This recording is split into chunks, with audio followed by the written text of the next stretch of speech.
Welcome to Fire Breathing Kittens, an actual play podcast. Every episode microplot is a complete adventure with a beginning and an end that fits into the overarching macroplot of the whole season. Because they stand sturdily on their own, you can listen to these adventures in any order, can skip any you don't enjoy.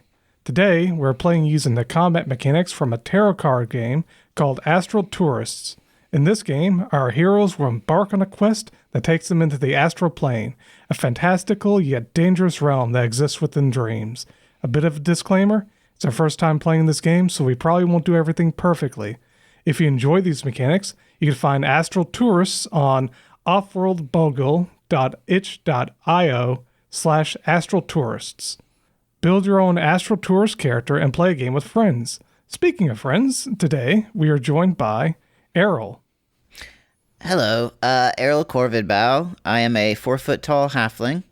I wear a large, wide-brimmed hat with a feather sticking out of the back, an eye patch over the right eye, as well as a burn scar down the right side of my face.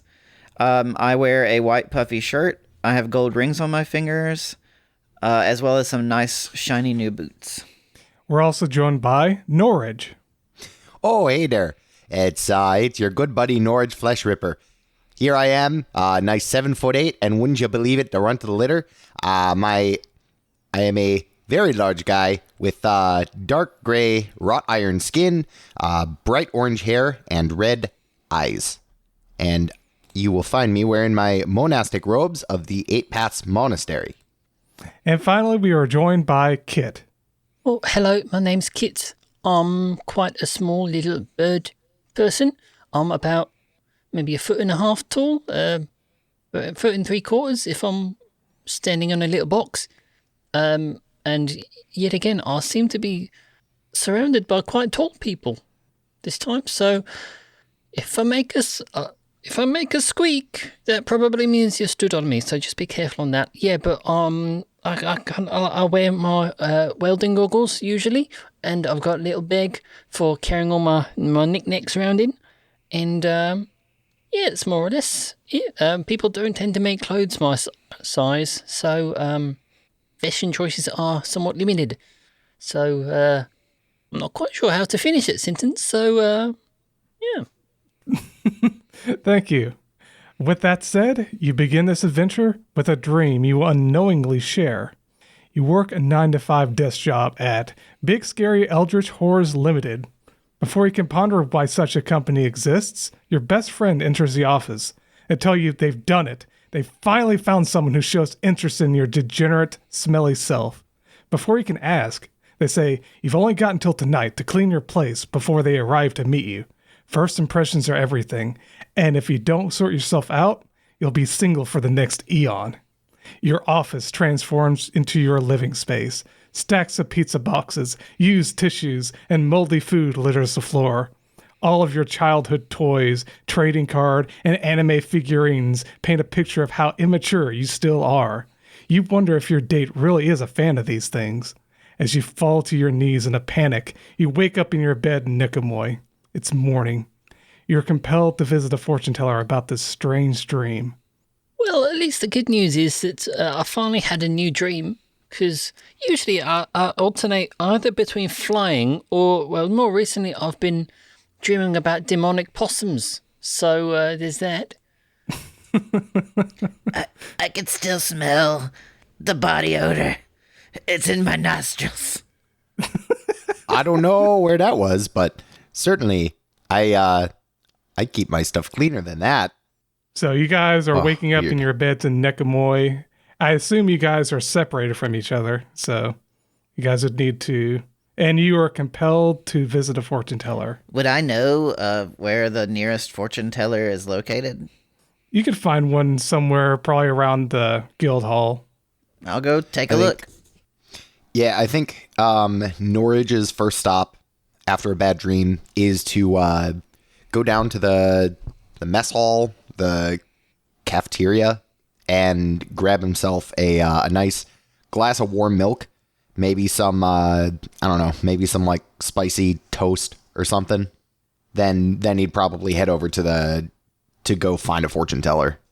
Yeah, well, there's this drunk guy outside the guild hall most nights who always tells me I'm going to hell, so I kind of assume he knows something I don't.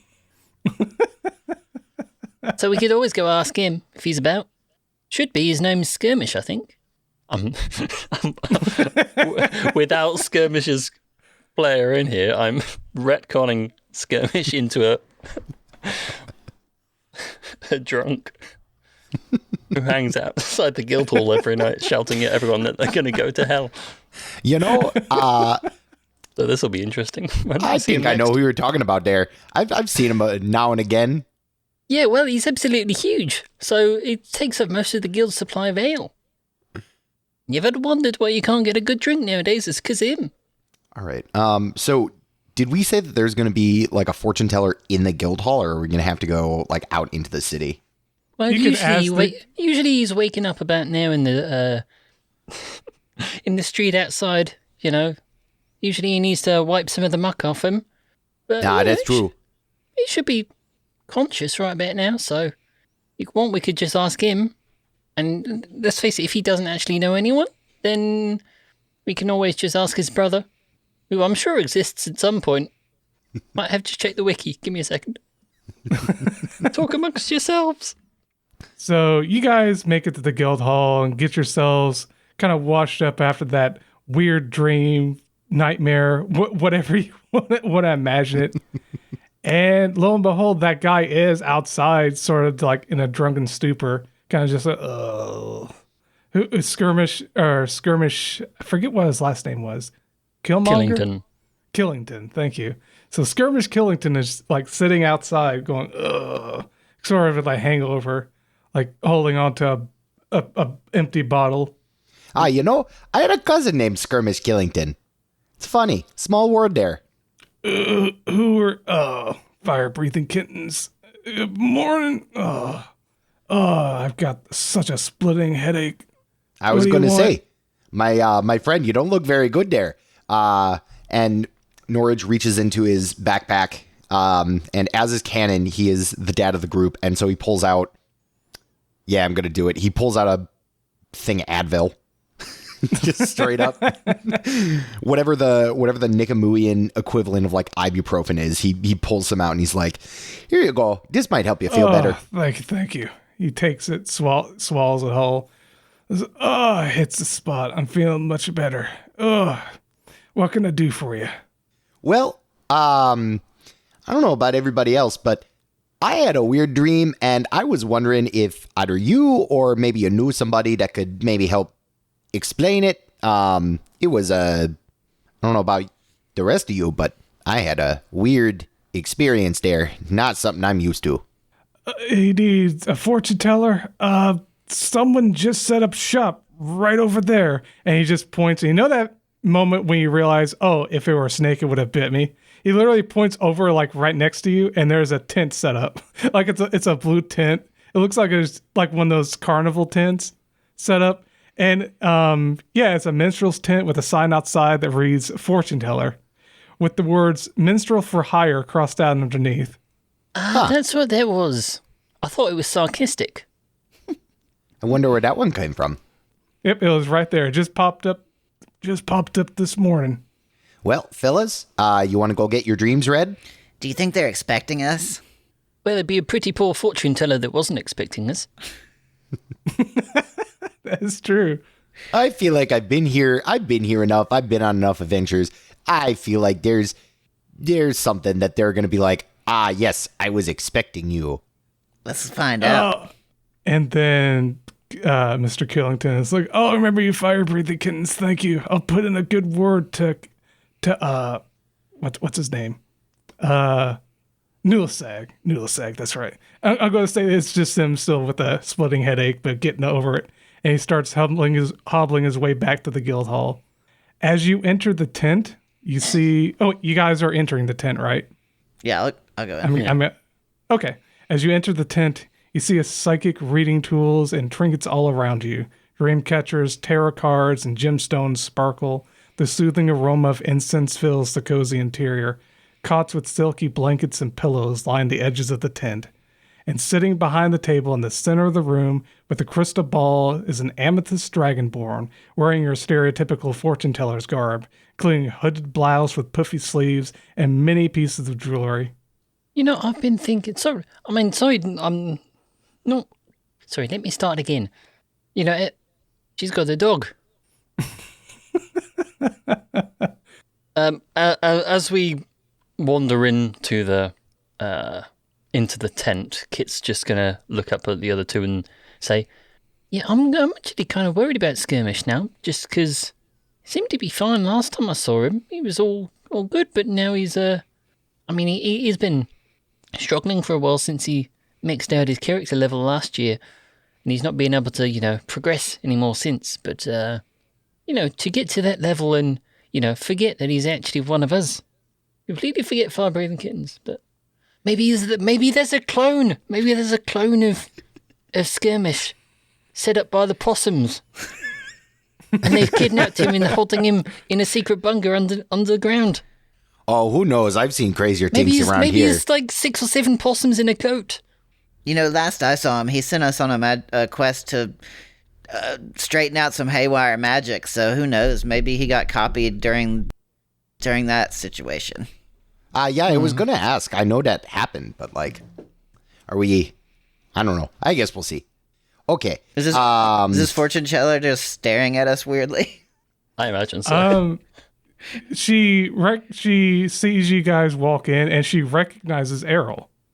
Oh, hello again, Errol. It's so nice to see you again and in such good health. I hope you're staying out of trouble. You recognize it's Pearl. Oh. Those of you who don't know, Pearl's one of the other characters or players in this season. Wait a second. Do I recognize her? Yes. Oh, never mind. Okay. How are you doing? You were doing very, very well. I've been having strange dreams of late. I've had this strange inclination to set up shop for fortune telling. It's not my usual thing. I'm usually a minstrel for hire, as you know, but today I've decided to set up shop. Something compelled me to. Well, we had a very strange dream, or at least I did. I'm right there with you, buddy. I was in an office when someone berated me and told me that I needed to get my act together and clean up because I had a date. And there was a lot of a date. A lot of collectibles in my room, and there was a foul smell and lots of ruined food, which is not at all like how I actually live. Yes. Dreams are very, very telling of one's psyche and future. She just nods and thinks to herself. Any idea why I would have such a weird dream? It's a telling of the future. I can read your fortunes, of course. So it's just you that had this dream? Now that you mentioned that, I had the same one. The same dream? I think I might have had it one as well. Was it, not possum related. It was the other one. Hang on, let me get my dream journal out. A possum dream. Yes, a lot of people have been actually coming in this morning talking about possums, including that Skirmish fellow. He came in stuttering about possums. Oh no, you are right. You are right the whole time. But it is kind of strange that we all had the same dreams, Yes, very interesting. Back up north, sometimes we would have the same dreams, but my folks would just tell me to stop thinking about dreams and start killing things. So never really got time to process it. I've heard about you, Norage. I know that's not what you're all about. You're not all about the killing. You're about making friends and spreading the good word of the fire-breathing kittens. That's what it's all about. Oh yeah, you read me like a book. Yes, indeed. So how do we stop these weird possum dreams? How do I go clean up that apartment? I'm not sure about the possums, yes, as of late. They've been, I've heard that a lot. No one's sure about the possums, but they're there. But this weird dream that you three shared, not including the possums, but the other dream you had. Yes, let's look into it. I'll read your futures, read your fortunes. So you guys go ahead and have your fortunes read by Pearl. Yeah. Okay. Pearl reads your fortunes. After participating in various fortune reading activities such as palm reading, tarot card reading, and fortune cookie eating, you're set down across from Pearl's table to look into the crystal ball. As Pearl begins to rub the crystal, she asks, "Oh, what fate and fortune shall I uncover?" The crystal slowly clears up, revealing a head-shaped void. It speaks. "Hello, fire-breathing kittens. I have another urgent job. I've been trying to make contact with you without too much disruption. I hope I'm not bending reality in your realm like last time." What can we help you with? And what is your name? I'm Errol Corvidbow. My name's Ernest. I'm a cosmic horror beyond your comprehension, but I'm a nice guy. Yeah, this sounds familiar. Seems nice enough to me. You sound familiar too. What's your name? Directing me. at Kit. No, it's directed at Kit.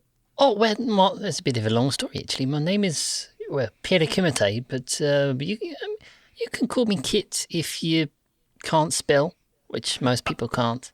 Oh yeah, I remember you. You were the tinkerer who created Tim Horton, the laser bear. Oh, yeah. How can I forget? Yeah, I crafted the model of it to sell, but now to attach to it. I thought that was a weird dream. Yeah, you had the dream. Great. Yeah, well, here's the issue. You see, so I tried to quickly clean my living space by throwing my entire living space into the astral plane. And then when he mentions the astral plane, you can see Pearl shuddering in the corner. Theoretically, anything that I'm not attached to would drift away, but nothing's drifting away. I cleaned it up myself, but it'd take too long. There might be a reason to keep something to use later. Collectibles could gain value over time. Look, I really need help cleaning my room, and fast.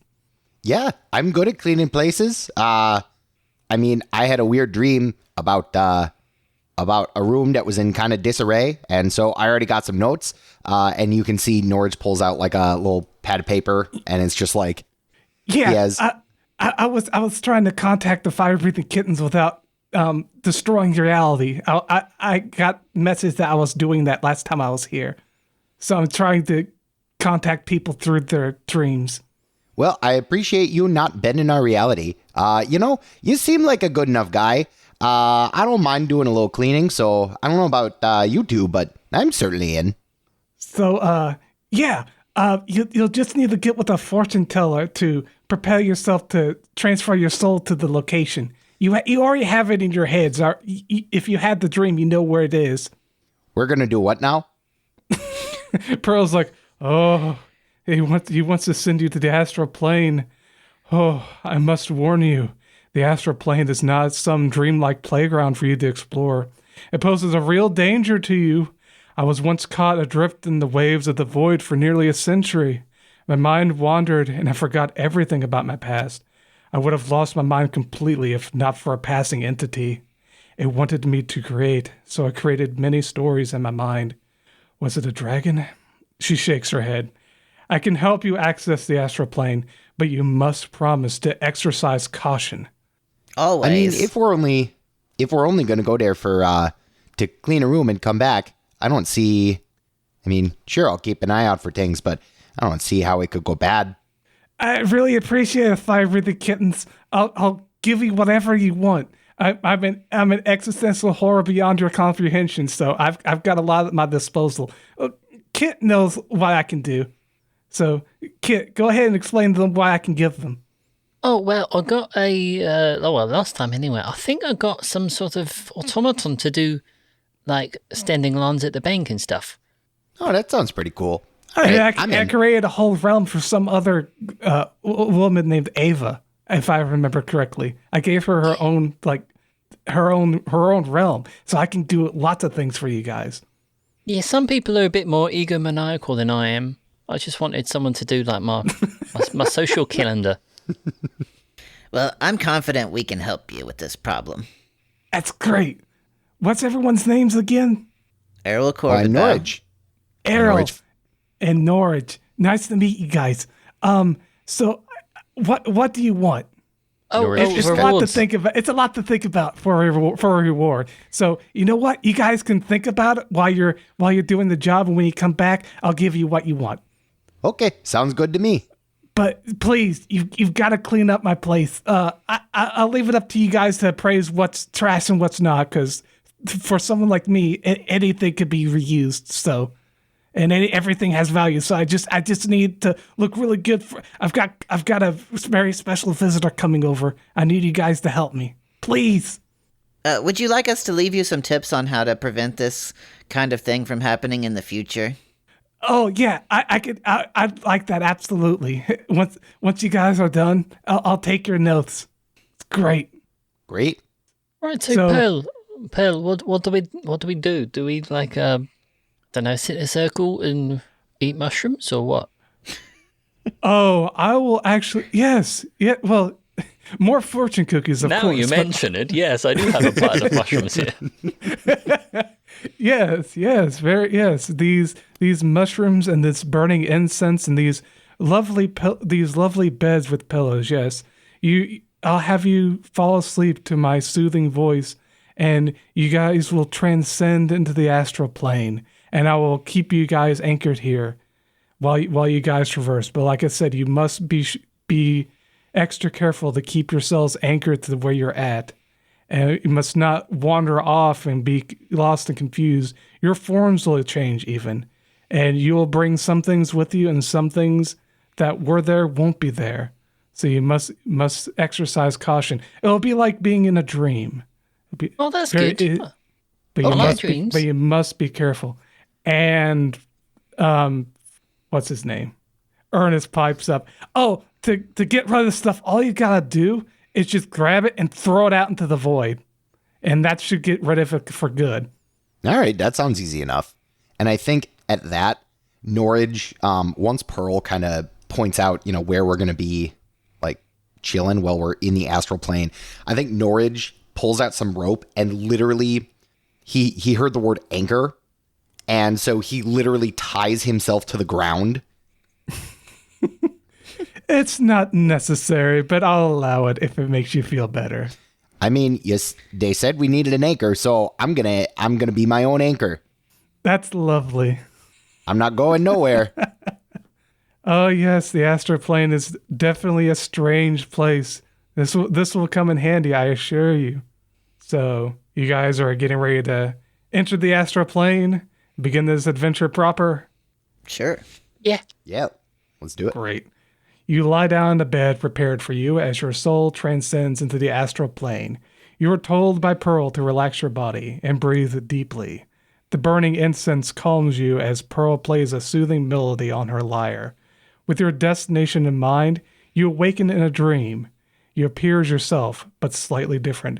You have things with you that weren't there before, and things that were there that aren't there anymore. Please tell the audience what major arcana you're playing as, and a brief description of your astral self and any equipment, powers, etc. So first off, like in the beginning, Errol, tell us about. As I appear in the astral sea, my form takes the shape of a duck with an eye patch. My head is a dark color, but with sparkles, almost like a star-like quality, like the feathers are dark and there's like sparkles of light on the inside of the feathers, and then my eyes are like a light blue, and I am in the shape of a duck. I also have a scrap of fabric that is tied around my neck like a bandana. It's turquoise colored. I have a stick and a rock and a torn page from a book of on baking for some reason. That's great. Oh, and what is the name of your major arcana? The Wheel of Fortune. And do you have anything else to add? It also says I have a pile of stolen leaves I may hide in for some reason. And that's it. Duck that you could just dive into a pile of leaves that you That's can what it manifest. says, yeah. It's great. So anytime there's just a convenient pile of leaves for you to hide in, wherever you're at, that's great. It actually fits this area you're going to as well. Just piles of leaves everywhere. So next is Norage. Yeah, so Norage's astral form. So my major arcana is strength. And so Norage kind of awakens in this astral sea. And he is, I mean, if he was big before, he is big now. He's probably 20, 25 feet tall, somewhere around there. Okay. we'll go with that for right now. In comparison to everyone else. Yeah, so he's kind of like his full giant size and strength, as opposed to just being, his normal kind of small, almost 8 feet tall. He's like full size. He's probably the size of, like a mature adult giant chieftain. He has this. So Norage's normal weapon is his double-bladed polearm, which it also grew with him. And it has all sorts of like it almost looks like the decorations on it. There's an actual word for it, but I forget. They look like they are glowing white hot. And Norage's normally decently well kept orange hair has turned entirely into flame. So his head is just burning. You're just heavy metal. Yes, precisely. Oh, and tell everyone your major arcana. Yes, strength. Ooh, Nice. And then one other thing before I forget. So Norage usually carries like a necklace of an emblem of Giant's Landing, which is his hometown. That emblem, which is going to be which is his anchor, is now a set of pattered ruins kind of over his upper chest collarbone. I like the visual of that. Yeah, that's cool. So compared to Errol's small duck, you're like comparatively like 20. You're towering over him. Oh yeah. The duck is like a foot tall versus a 25-foot tall for comparison. And finally, we go to Kit. I was going to say, it would be interesting to see if you could fit into that small pile of leaves. If you need to hide. Yes, so Kit, the arcana I picked for Kit is the sun. And part of the sun's arcana, it's a little different to the others in that it doesn't need an anchor to keep them actually in the astral plane. The idea being that people, with the sun's persuasion, actually enjoy being there. And because Kit is a bit of a dreamer, he likes to, spend time in dreamland, because in dreamland, he's not a 1.5 foot tall, non-flying, small little outcast. He's actually, big and powerful and confident and can fly anywhere his heart desires. And so that's more or less his form in the astral plane, because it's just like 2 doors down from the dreamscape. So I'm not sure how we would do it like in the universe, but like as everyone starts kind of traveling and transporting themselves into the astral plane, Kit starts shining this bright light, and you see that all his limbs kind of start to extend, and quite happily he starts growing a set of arms, and we have like 4 giant kind of seraphic wings on the back to basically become an angel, because that's how Kit dreams to be. And in terms of equipment, he's got a big bow, which I reckon which would be like part of a harp, because if we're going right into the angel stuff, we've got a banner, or I've called it the Banner of Wisdom. What wisdom that is, who knows? Let's find out later. And we've got a torch, I assume, for setting things on fire. Excellent. So we have Be Not Afraid, we have Be Afraid, and we have Errol seeing the other two's forms, or whatever this angelic entity is, and the giant Norage is going to jump into the pile of leaves. Somehow he fits. There's a little tiny pile of leaves there.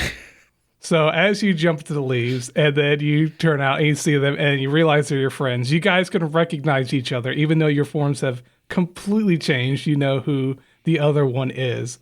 As you take in the area around you, you realize that you're the size of a bug on the floor of a bedroom. So when I say you're the size of a bug, comparative to each other, so Errol's maybe like an inch tall and Norage is like 25 inches tall.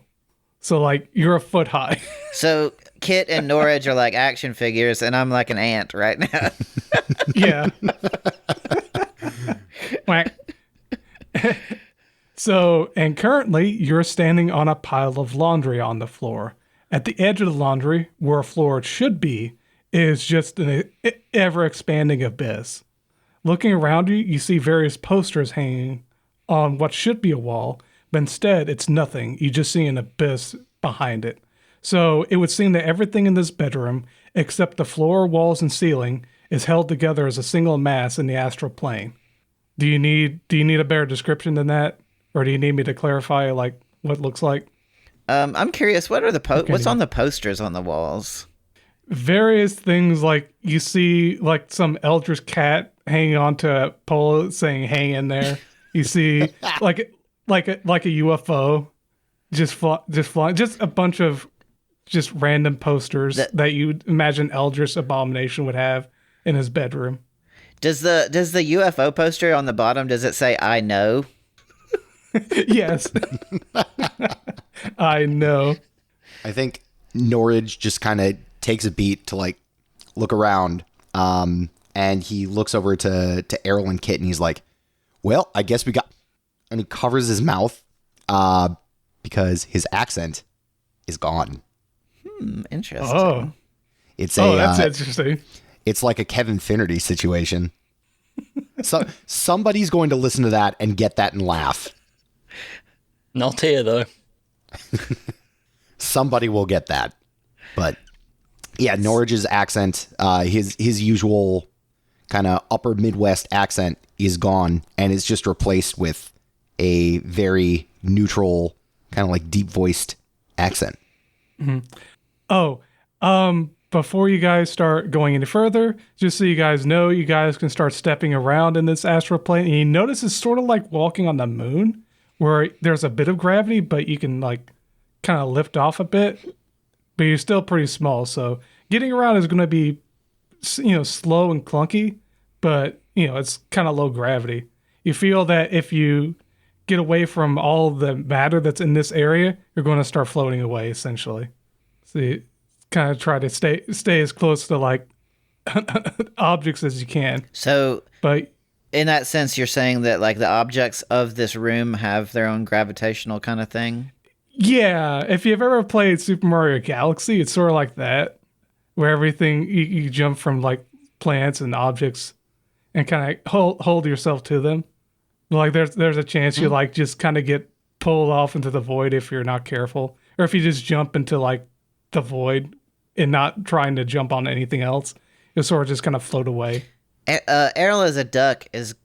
I'm gonna find like a small object. What's near me? Is there like Pile of leaves. Yeah, or like a banana. I'm thinking like a discarded piece of fruit or something. There's a lot of things. You notice in one direction you see a couple shoes leading to like you can see a faint golden light behind them, like in the distance, but you can't see what it is because it's behind the shoes. And actually, if you want, if you look at your taller friend who's like a foot high can actually see over the shoes. And he can see what looks to be like a moldy piece of toast with like this shiny golden flower sprouting from the center. And that's in one direction. Norage is going to point over there and be like, all right, fellas, I think I see our first thing that we can throw away. Golly, this is not going to ever feel normal. There are other things in other directions. That's one thing. That's where it ends. It kind of ends in the corner of the quote unquote room because there's really just nothing there. It looks like it'd be the corner of a room. In another direction, you see like a circular rug with like two action figures sitting around like a makeshift campfire. And there's also a pile of leaves over in that direction too. So- just sort of. DM, what happens if Errol jumps and flaps towards Norage's like ankle? Do I like? To grab onto the ankle? Well, I'm just seeing do I like get sucked towards his leg, or do I just fly up and then fly down? You fly up and then fly down. It seems the gravitational pull is just on the objects here. So if I jump towards a shoe, I will gravitate towards like the side of the shoe. Yeah, you could easily like flap your way towards a shoe and you'll land on top of the shoe. If I stand on the side of the shoe, am I like horizontally aligned? It looks like you'll be pulled a bit to it, but it feels like if you continue going on the underside of the shoe, you'll start to fall away. No, I'm So saying you got if I jump like I'm trying to get on the side of it, will I stick to the side like Spider Duck? yeah. Yes. And then I'll just walk up the top of it and look around. Mhm. Can I see that flower you're- on the toast now? Yes. In fact, when you're able to see it and it's in eyesight, you can hear a faint voice calling out to you, Errol, Errol, it's me, Kalamon. I'm talking to you telepathically through this flower. Why are you a flower? You know it's me because I know what you had for breakfast this morning. What did I have for breakfast this morning? You had eggs Benedict. Yeah. I'll leave that up to roll. This is the first roll for today. So the way you make checks is everyone has a specific stat, whether it be strength, dex, or will. Those are the three base stats, and you roll dice to see what your stats are going to be. And you roll a d20. You have to meet or be below that number to make the check. So I'll go ahead and have Errol roll a d20. Will check. That's the only I don't one know I'm what good your at, will- actually. So What number is your will? 13. 13. Okay. I got So you a, got to roll a 13 or below. I got a 12. So you're actually able to make it. You realize you didn't have eggs Benedict for breakfast. Kalamon would have known. You know this isn't Kalamon, but it knows who Kalamon is, and it knows your name. Does this flower move or anything, or is it just stationary? It's stationary. It does kind of move in place. And you kind of still saw it bend towards you, facing towards you. It's a weird flower. It doesn't have really petals. It's more like a four-leaf clover, but it's like golden and shiny and bright. And it faces you and says, Errol, Errol, come closer, Errol. Kalamon, how did I get burned? From a sick comeback. It doesn't notice your bird. It misinterpreted what bird it was. You know this is the Kalamon. Guys, there's a flower and it's lying to me. It's trying to pretend to be my friend and it's not moving. I'm not sure what kind of entity this is, but don't trust the flowers. I was going to say, does this flower happen to have a face? It's weird. It just has four petals and it's bright golden and it's facing you guys. How far am I from it? You just jump to the first shoe. There's one more shoe before you can jump over to that moldy piece of bread where this weird flower is growing out of. So you're far away enough. You're close enough to hear it, but it can't really do anything. This is in my head, right? Like it's not out loud. Oh, it's talking? Yeah. No, it's saying it out loud. Oh, okay. And you can hear it. It's just really soft. I'm gonna say I would say everyone else could hear like a soft mumble coming from that direction. you're a flower of lies. No, I'm Kalamon. Believe me. It can't really do anything. I'm gonna chop you up and turn you into a salad. No, I'm Kalamon. So, how are you going about this? What do you guys think? Should we well- investigate this talking flower or should we move on? I mean- The entity formerly known as Kit will kind of consider this a moment and then speak. And similar to Norage, it sounds very different, kind of like big and booming and kind of quite echoey. It's almost if it's been shouted over like a great distance, and also sounds very different to how Kit normally sounds. And it just says, "My friend, if you wish for me to burn this abomination in hellfire, then just say the word and I will make it so." That sounds awesome. Do it. Who was that? I'm Kalamon. You must tell me, Errol, who was that booming voice? Who? Your worst nightmare. Oh, no, it can't be so. So. There is a great power in name's foul demon, and I will not provide mine to you as you have not provided yours to this being here. It's not really changing once. It's just like it's getting more scared, but all I can say is like, I'm Kalamon, and I need Errol to come talk to me. Come closer. It's trying its best. It doesn't really have any more material than that, but it is getting scared of Kit. All right, why don't you take care of this one? Gladly. And Kit will, the entity formerly known as Kit, will pull out this shining bow of light and knock a shaft of, I don't want to use the word light all the time, but shaft of shining luminous material. Energy. Yeah, shaft of like shining energy, and pull it back and just loose it towards this talking flower. So go ahead and roll your damage dice. The way attacks work in this game is that there is no accuracy. You always hit, and you just roll your damage. So what's the damage dice of your bow of light? Is a D6, a D8? It's a D6. Okay. So I roll. Oh, and I got a 6. Look at that. Nice. So you loose that bow or loose that arrow onto this entity thing. It screeches out here. And it grows like these bat wings, and these tentacles come out. And you see underneath the toast is the moldy, buttery side that landed on the ground years ago. And it's got this just horrifying like maw, and it starts flapping in the air and starts flapping away towards a giant. It looks like a giant like a dark spiring tower, but it's not actually like a gothic tower. It's actually a tower of pizza boxes. It starts flying away towards the top of that. It's in another direction. You guys would be able to reach it if you wanted to get there. But it starts flying. It starts kind of flying and running away. Just for clarification, so did the flower turn into the wings of the toast, or the flower disappeared and then the wings sprouted from the toast?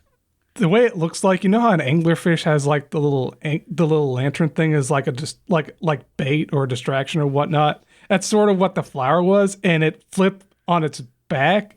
Like it was pretty much something on its back, and it was pertaining to. As far as you can comprehend, this is an Eldritch abomination looking thing. This piece of moldy toast with butter that was on the bottom that got all infected with like mold, and this thing sprouted wings on its side. And now it's just flying away. It's like screeching out like a dragon, flying towards this towering pizza box or tower of pizza boxes. Is Norage close enough to try and hit it as it's flying away? The direction that the angle and the direction it's going towards, you guys can't reach it. You'd have to follow it. It leads towards a tower of pizza boxes, and the path leading to that tower of pizza boxes are a bunch of like pieces of laundry kind of scattered about.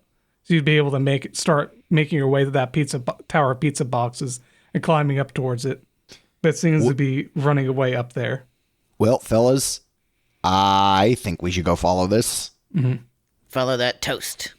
On it. Yes, finally its true form is revealed, and we will chase it before it becomes a form that can stand against our combined might. After it! So, you guys start hopping your way over to the tower of pizza boxes. It's this big stack of like 10, 12 pizza boxes of of various pizzas that have been eaten that were completely eaten. Maybe some pieces of crust left in there. The pizza boxes are just left here because it's too much work to send them out to the garbage can, the big garbage can out of the room. So it's just left here. They're all stacked up in a way where you guys can start climbing up. Catabriel, I have to say this new form is very impressive. Well, that's very kind of you, but my name in this realm I will probably, for safety, not tell you until that abomination is defeated.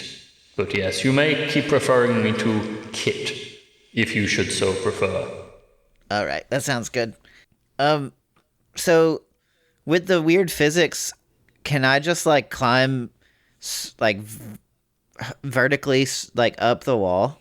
You can start climbing vertically up the wall, but the only one who'd really be able to make it up there without too much of a problem would be Kit, because you're like this angelic creature who can fly. So I'd imagine you'd be able to kind of fly your way up and keep close to the edge without touching or dealing with too much of that. But for Errol and Norage, you guys would have to make either a strength or a dex save while you're climbing up. All right. I'll go ahead and do... You would be kind of climbing up it, but it's still... The pizza boxes are kind of shaky as you're going up. I'll go ahead and do a strength save. My strength is 15, so I need to roll under a 15. I got a 3. Okay, you're able to just start. How do you make your way up there? So usually Norage is pretty dexterous, but I think for this one, Norage is going to leverage his raw strength. And so instead of doing any like fancy, monk like backflips and stuff, he's literally just like digging into the pizza boxes and just like climbing himself up. Mm-hmm. And how is Errol going to go about it? I guess I'm gonna try and like hop flap to try and get myself up these pizza boxes. But you said a strength check? Mm-hmm. Strength or dex. Oh, good. I rolled a 4, so that's under 10 for me. Oh yeah, perfect. You're able to start hop flap up one at a time, where you've got the other two, one's slowly ascending up the side, and another one is just climbing up with raw strength. So you get up at the top, and at the top you hear the screeching. You see it flapping, and it's caught inside of a spider web. It got itself caught, completely helpless. And on the spider web are a bunch of dead spiders who look like they starved to death. Our enemy seems cornered, but do not take this as a sign of frailty. It may just be trying to lure us into a trap, as it seemed to be doing earlier on, so do not take this for any victory for us just yet. So, in my equipment, I have a rock. I want to try and chuck it at the toast. Okay. Just roll, what is it, D6? A D6. I got a 1. You just pelt it. It goes... starts flapping and taking that damage. Still a little damage. It didn't do too much, but it's a little bit. And when it does that, it shakes the web. And you see one of those dead spiders come to life. It's a zombie spider. Of what you imagine to be a spider. It has more than 8 legs. It has like a nightmarish amount of legs. Like an arachnophobe would like scream seeing this thing. It looks like hairs, and it's just, and it's got like, it looks like it's decomposing. You can see a skeleton coming out of it. Even though arachnophobes don't have skeletons, this one does. and it crawls towards that toast monster, and it does some damage. Let me roll for this. Does a bit of damage to it. And it starts screeching out as well. So the toast monster is screeching. It can't do anything. That toast is toast. Maybe we just sit back and watch this one for a sec. See what happens here. Mm-hmm. Yeah, as it's biting into it, you see it regenerating and getting the spider itself regenerating, getting stronger as it bites into it, and it's screeching. And you see another spider. There were 2 spiders up there. Another one wake up and it goes to attack as well. And and the toast monster screeches out again. It's helpless. It can't do anything. It's just being fed to these weird abominations of these hairy skeletal spider things, eating it up. My friends, as much as I enjoy seeing such a devilish being suffer like this, I don't like seeing it suffer like this. I believe we should put it out of its misery and let the spiders have their way with a corpse rather than a living, breathing being. And also, just as an aside, the spiders may turn on us after they've finished their meal. So, probably best that we give them as little living energy as possible. You know what? That's a smart call. And I think with that, Norage springs forward with this polearm, and it's already kind of glowing, but it glows further. And so Norage is just going to slam it right into this toast monster.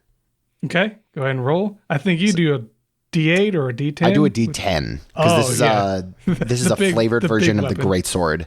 And that is going to be 8 damage. Oh, let's see. With one final cry, it goes and just kind of falls limp when you do that, taking out his misery. And the spiders just surround it and start just consuming it. It looks very like you kind of get chills up your spine. Just imagining imagine a bunch of spiders just crawling over your body and consuming you to where you can't even see someone anymore. That's what they're doing. It looks like they become a bunch of spiders. It's very, very gross and very just terrifying looking at this. All right, I don't like this one bit. Let's get out of here, fellas. Yeah, I start climbing again. Hop, flap, hop. Yep. Well, you're at the top of the pizza at the thing. Up, so there are 2 directions you can go. Up, the spider web is connected to like these pizza boxes and a bunch of cabinets above you, and then to your side you see a computer desk with like a computer mouse, keyboard, monitor, and this big like drinking cup with a straw sticking out on the other opposite end. Norage kind of weighs his options and he looks over and he says, maybe we go on that desk. I don't want to get involved in these spider webs if I don't have to. I was wondering, so is it like close enough to like jump to? Because it's not. Yeah, you can easily just hop down, no problem. The pizza box is pretty much like there's like a couple like stacked up right next to it, so you can just hop down to it. Okay.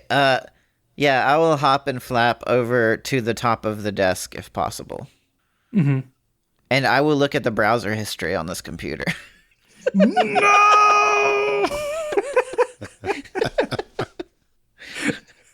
Eldritch horror is beyond your comprehension, and not in the what's the name of the I can't think of it, but in the worst ways possible. So it's just bad stuff. Oh yeah, real bad stuff. Oh, that's rough. All right, maybe we should get rid of this. I think that's probably the noble thing to do here. You gonna get rid of the browser history? Oh yeah, we got to purge this. As you go to delete the browser history, it's like it's like when you're trying to control your computer with your mouse, and then like an external user is also fighting you. It's like, no, you hear something coming out of the speaker. No, don't delete it. I don't want to be forgotten. And all of a sudden, like the computer monitor flashes, and like these weird, like staticky abominations start to spill out. We won't be forgotten. And like a couple of these staticky creatures come out, and they're like have these tentacles, and they're saying, "No, why would you try to do this to us? We don't want to be forgotten. Not forgotten. Remember us." And they start hobbling towards you like zombies. Yeah, Norage is gonna take a crack at one of these.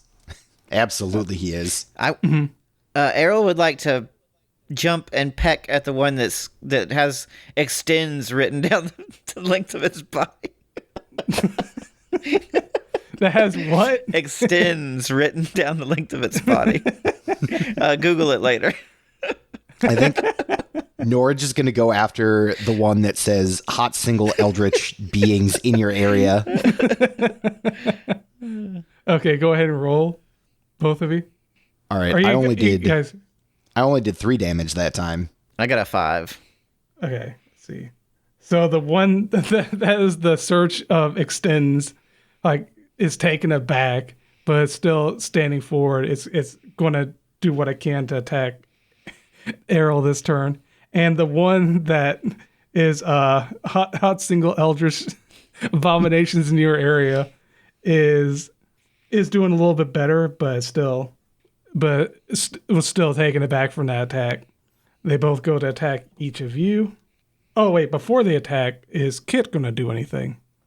Yes. Well, Or attack anything? I'm just thinking about how I would use my banner of wisdom in this situation, because What does your banner of wisdom do? It helps with. it was previously just called a banner. I called it a banner of wisdom to make it sound fancier.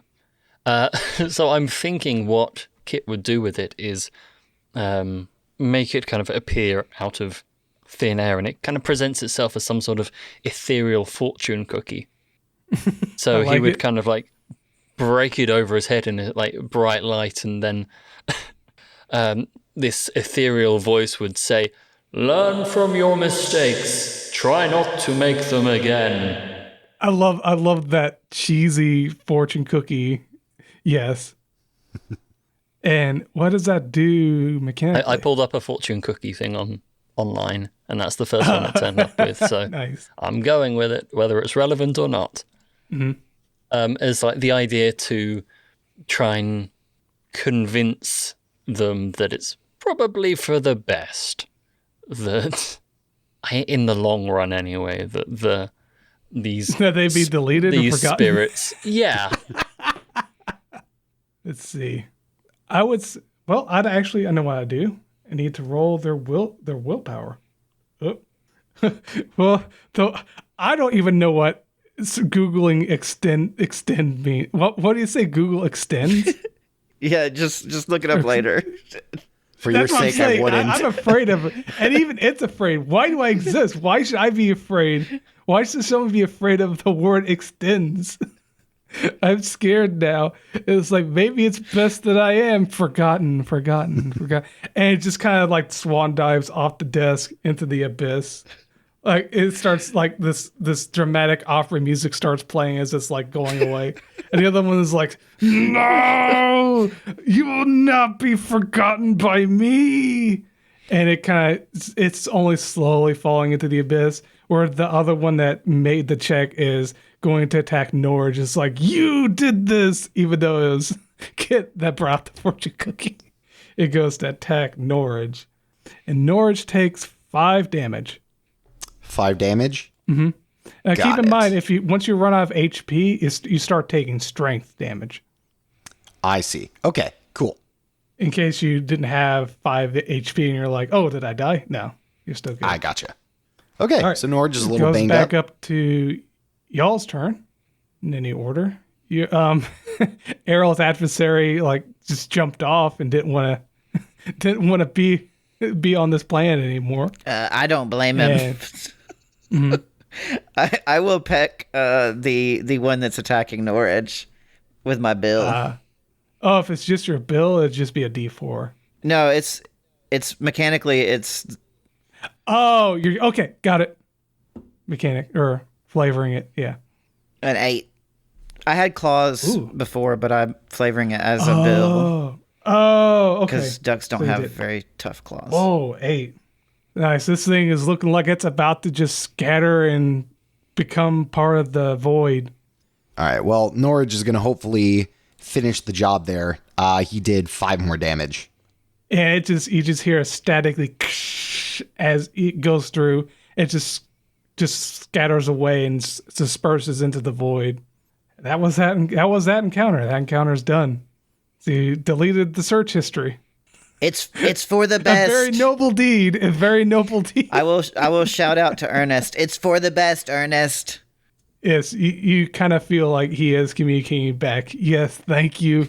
You got rid of the trash that I didn't even think about. I'll need to take notes. Incognito mode next time. She might have needed to check her emails. Oh no. Email autofills to extends.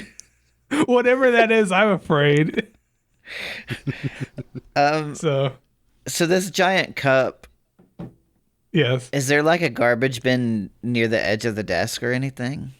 There's a garbage bin on the floor on the opposite end of the desk, sort of next to where the pizza boxes were.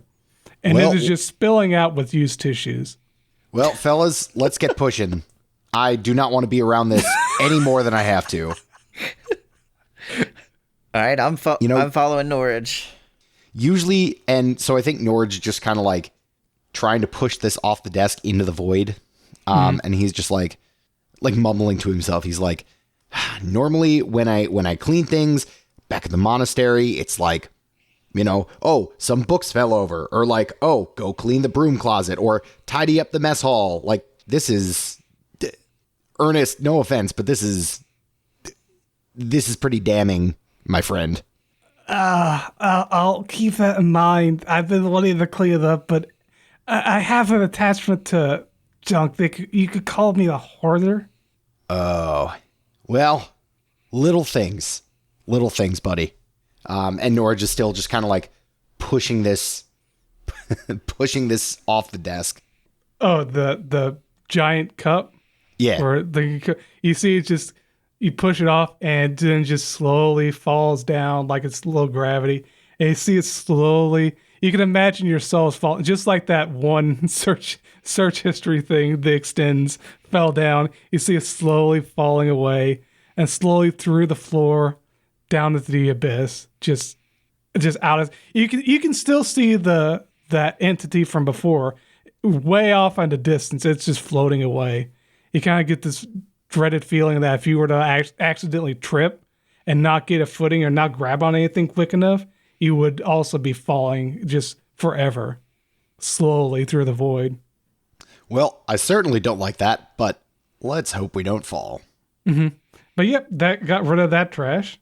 So, so far, you guys have gotten rid of search history and the giant sippy cup, or the giant big gulp cup. And the toast as well, right? Oh, yes, the toast. Yeah. Well, the toast got eaten by the spiders. It still counts. Mm-hmm. Spiders are just, if you look back at the spiders, they're just kind of celebrating, like swinging around on the spider web. They're alive and happy. You know, spiders, they're good pest control. I think as long as they don't do anything to us, I say we keep them. Yeah, well, they're taking better care of the room than Ernest is. I love that. Ernest is like, I actually like the spiders, but they died a long time ago. They're back alive, so yeah. I imagine he's talking to you guys telepathically, like it's a part of the dream. Like it's the voice of God, but it's Ernest. I've put Ernest on mute. I love it. So where do we go from here? What else is around us? Above you, like I said, there are some cabinets. On the other side of the desk, opposite of the pizza boxes, is a cabinet with what can only be described as a bunch of Eldritch waifu figurines. And then across from that, like on the opposite end of that desk, is a bed with that's definitely not made. It's definitely messy. The figurines, are they neatly placed in there? And also, oh, they're very neatly placed, but you don't know what you're looking at. There's a bunch of tentacles, a bunch of weird curves in all the right places and all the wrong places. And they're wearing weird things. And you're not sure what you're looking at, but you know it's probably dirty. But they are very, very neat and kept up. Very tidy. So is there a door that we can close just to put them in so they're not in plain sight? Yeah, they're standing on an end table that has one of those pull-out cabinets. But it's not pulled out. It's closed right now. All right. Well, I think that's our next move. I certainly don't know what I'm looking at. I feel like the fact that I don't know what I'm looking at means that they should probably be hidden for now. If somebody can open the drawer, I could get up on the top and try to push these things in, maybe.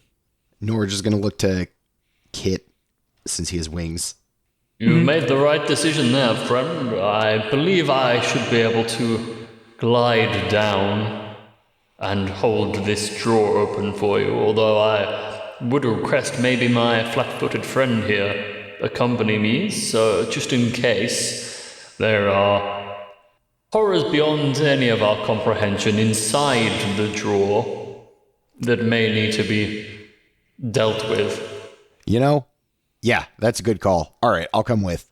So all three of you are essentially flying on top of Kit, making your way to that desk drawer. I would actually wait up above, and then if they can open the drawer, I would like to jump down and like knock one of the figurines so they domino effect into the drawer.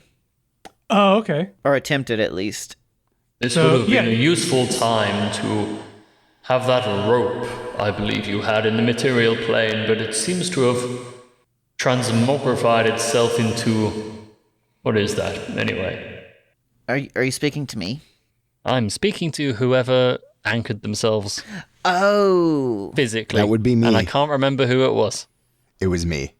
You know, maybe that would have been helpful here, but Pearl did say that we needed to anchor ourselves. So better safe than sorry.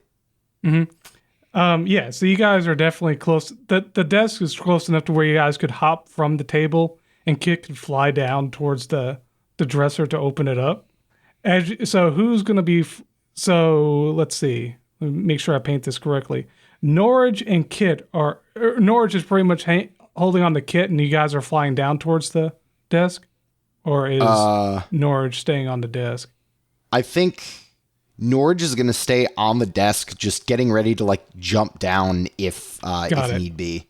Mm-hmm. And you can easily jump down. And so was Errol? No, I'm waiting on the desk until they open the drawer. Right. Hopefully. So you're both waiting on the desk, ready to jump down there. Yeah. And it's just Kit flying down. Okay. So Kit, you fly down there and the figurines sort of come to life, but they're sort of stuck on they have like a little circular disc thing that they're standing on. And they start like, they're saying, "Oh, hello there, sweetie. Do you want to come get some sugar?" And they start Friends, like, block your ears. Do not listen to their beguiling anthems. So with that, you go to the desk to open it. They're just swaying back and forth. They're sort of doing like the flower was doing, trying to get your attention, Friends, trying to get avert you your closer. eyes, avert your ears, and we will get through this together. So Sing a hymn. you get to the desk. It's going to take a bit of strength to open it, though, if you've got that. Yeah, I certainly- can certainly help like open the desk from one side. Well, this is the desk drawer. You have to jump down to the desk drawer. Oh, I see. Then It's I will okay, just I can probably manage it. I'll let you know if I need assistance. I'll just yell affirming phrases from up top. I believe I may need some assistance down here. It seems stuck. I got a 20, which is usually a good thing, but not in this game. You're doing your best to pull on it, and as it turns out, that desk is actually locked. That's what Friends, there is some trickery afoot. But there is a desk underneath. All right. But it's on the floor, and the abyss is down at the floor. You won't be able to actually get down there to open it, or it takes some finessing and skill to get down there without. It's the way the desk drawer is. It's an end table with two drawers, one on top, one on the bottom. You'd be able to easily reach down from the top to open the door, but since it's locked, you'd have to open the bottom one, and the bottom one you have to actually like sort of climb your way down, which is a bit tricky if you were to try to do it. But with Kit could easily manage to get to that second one and try to open that one. I'm sorry, I've just remembered I have giant wings. Forgive me, my material self is not quite so endowed, let's say. So as far as I understand, This universe, I should be able to make short work of this. Flap, flap, flap, flap, flap. Yes, you start slowly floating towards the bottom one. To make another strength check. Hopefully this will not be locked either. Ah, yes. Well, my skill in strength is 12. I rolled a 10. Perfect. With a bit of force, you start to slowly open it. Open it again. You hear a rumble inside, and before you can react, you open it the third time, and inside is a giant figurine of a bear with a giant laser strapped to its back. Well, I wish I could say I was surprised, but no, I can say that I am surprised. And it looks up at you and it screams like roar, just roars up at you. And with that, we'll head on to break. So joining us for this session were Errol. What a surprise. Norage. Well, this certainly was not what I was expecting. And Kit. You excelled at pleasing others. Though that was another fortune cookie. And before we head out, we have a review from Bunyan411. I love the fun character shenanigans. Keep up the great stories. Thank you, Bunyan411. And we'll come back after this break. Bye. Bye. Bye. Very well. Today's intermission shoutout is from Jerry Draws, spelled Jeri, who says, quote, "New book release. Calla Goes to College is a children's book for ages 5 to 10 that tells a story about Calla and her exciting journey to go to college. Encourages higher education in children. On sale for only $3.99. End quote. Arrange for us to read your shoutout at firebreathingkittenspodcast.com. Buy our books from Amazon and our audiobooks, and tell someone about us. Bye. Back to the show. All right, welcome back to Fire Breathing Kittens, an actual play podcast. We just got done taking a break, and we're back in the Astral Plane. Would someone please give a recap? Sure, I'll recap. So we, collectively, we all had a dream of being inside of an office building. I believe it was called Eldritch Horror, Big Scary Eldritch Horrors Limited. And someone approached us in a very insulting manner and told us to get our act together and clean up because we had a big date coming up. So we ran home in our dream and went to a disgusting apartment, at which point we kind of panicked and awoke from our dreams. We all kind of sought out a fortune teller, and per Kit's direction, we questioned a drunken skirmish Killington on the side of the street, or perhaps someone posing as skirmish Killington, or multiple persons posing as skirmish Killington. Either way, he directed us, or they directed us to a fortune teller, which happened to be Pearl, operating in a tent outside of the guild hall. She, through some multiple fortune telling devices like fortune cookies, tarot cards, and other palm reading, perhaps, found a way to connect with a spirit in the astral sea that needed our help. This individual's name was Ernest, and they needed help cleaning their room for their date that was coming up. And the dream that we had was them trying to reach out to the fire-breathing kittens without entering our world and warping everything. We traveled to the astral sea with the help of some psychotropic mushrooms, whereupon we transformed. Norage became a big fiery-headed giant, much larger than he is in the material plane.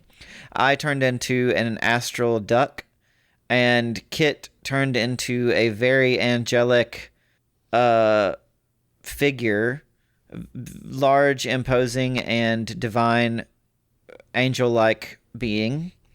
We took in our surroundings a little bit. I found some large sneakers, and we spotted some toast that had a flower that was lying about who it was, and it was claiming to be Kalamon. Then Norage attacked it. It sprouted some bat wings. Oh no, I'm sorry. Kit attacked it. It sprouted some bat wings and then flew away. We chased it and chased it up some pizza boxes where it got stuck into a spider web. And the spiders that were on there that we thought were dead turned out to be zombie spiders that ate the toast, or attempted to eat the toast, and then Norage put it out of its misery. I think they still ate it, but it was dead. And then we escaped from that onto the desk where we tried to delete Ernest's browser history because it was very dirty. And then we accomplished that by defeating his browser history in like a electrical golem form of some type. And then we disposed of an old big gulp cup. And we also started to try and push some waifu figurines into a drawer to hide them from Ernest's guest. And I believe one of the drawers that was opened had a laser-bearing teddy bear figurine, and that's where we left off. Excellent, yeah. And the laser bear is a callback to Meat Puppet Saves Universe, because the Ernest, the designer, was the one that was sending them on the job to do that mission. To do that episode, if you want to listen to that one, it's called Meat Puppet Saves Universe. Yeah. So where we last left off, Kit spawned in. I was going to say Kit spawned in a laser bear for reasons best known to past me. Yep. So the laser bear is roaring up at Kit right now. Doesn't seem to be able to attack because it's inside the drawer, but is looking up and is roaring at Kit. I would like to calmly and angelically close the drawer again. Okay. You can do that, no problem. Friends, I believe there is a minor issue. Ursa minor, if you will. Nice joke. Good one. Well, in the grand scheme of things, perhaps we should just get rid of these figurines if we can't hide them, because I think it might be better in the long run if they're not shown to this person that's coming to visit. Yeah, and I mean, he did say that he has ways of reusing things, so I'm sure he'll find more. Errol would like to try and jump off the desk, flap his way into the figurine furthest back and try to knock them off in like a domino effect kind of thing onto the ground or into the void or whatever. Okay, you jump down. You guys are able to start knocking them down as you're putting your hands on them. They're like, "Yes, put your hands on me. Why are you doing?" And you push them off and they say, "No, I want attention. No, remember me." As they start falling away. I think as they fall, Norage is going to look down and is just going to be like, "I will do everything in my power to forget that I ever saw you." No! So yeah, just pushing them off into the void. No problem. And as you guys are doing that, you start hearing like a, "Hey, hey," somewhere in the distance and sort of in the direction you guys spawned in, like where you guys woke up. You kind of look over and you see two look like action figures next to a campfire that are kind of waving in your direction, like trying to get your attention. They're actually kind of far away from where you guys are standing. And about the only one who could actually make it there would be Kit with his ability to fly. Be able to float down there.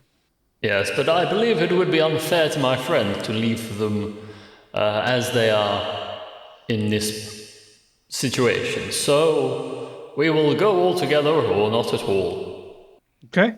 You can easily start. I'm beginning to think that I believe it may have been easier at the outset to suggest to our mutual friend that he could hire some extra liminal space and pretend that is where he lives, rather than asking us to clean this up. But it is not our lot in life to question these comprehension-proof beings, such as Ernest is, but I believe it would be worth talking to him about.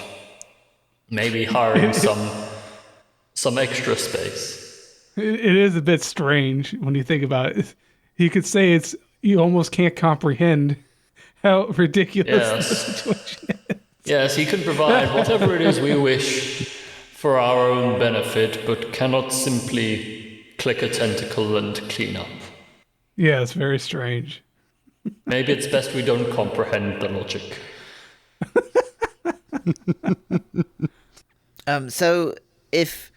So would it be possible to like work my way down in my duck form to get down where I can get close to these figurines?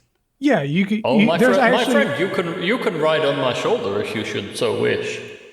Oh, I wouldn't turn my nose up at a lift if you're willing to purvey me over there. Of course, my material body is, how you would say, about your height. I can understand the struggles you're going through at the moment. And if you're worried about Norage, there's actually a way down there. There's actually a bunch of wires leading down from the desk that are kind of connected to a computer that's down below the desk on that one side that you're at right now. Yep. And those wires they're actually all over the place and just sprawled out, and they actually connect to that rug where they're at the campfire. So I think Norage is going to take his polearm and he's just going to Mission Impossible it. So he's going to just zip line down the wire. Yep, you could do that. By the time you land there with this badass grace, you got Kit flying down with Errol on his shoulder coming down. And when you get there, the two action figures are actually action figures that Kit would recognize. It's actually action figures in the form of Trevor the Great and Vicious Icar, the pirate captain. Arrgh. Ah, yes, my friends, we have met previously, although I was in somewhat of a different form then. Hey, but it is me, Kit. Oh, yeah, you're like God and stuff. Hey, yeah, wasn't Trevor the Great's voice like a surfer dude?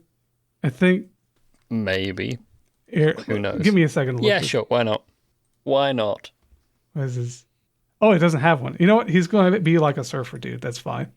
Yeah, man. Yeah, it's awesome. Yeah, we're looking for a friend. You know, remember my partner, Laser Bear, what was his name?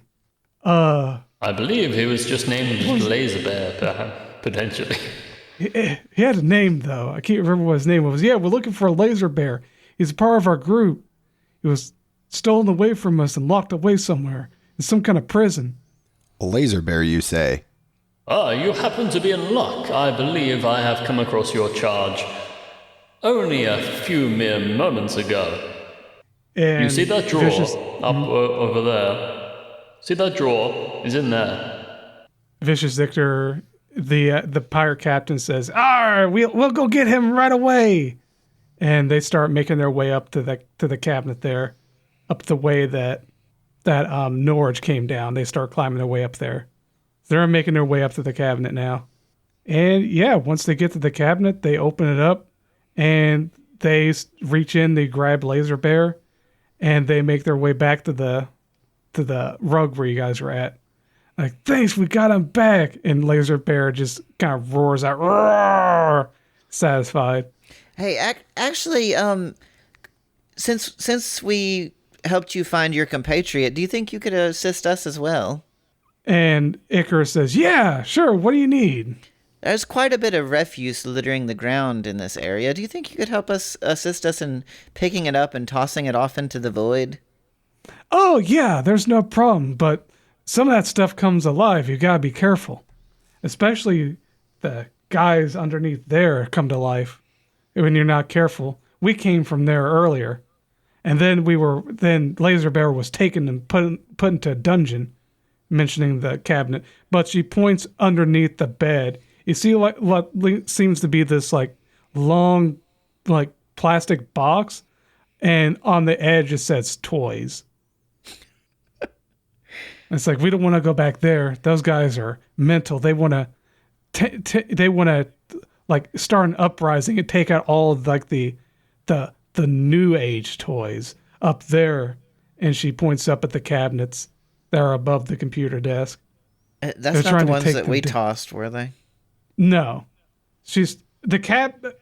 You're talking about the little dresser drawer, the ones that you put the anime figurines. Yeah. You toss. She's pointing up even higher. Like there's a huge thing of cabinets over top of the computer desk with a bunch of doors.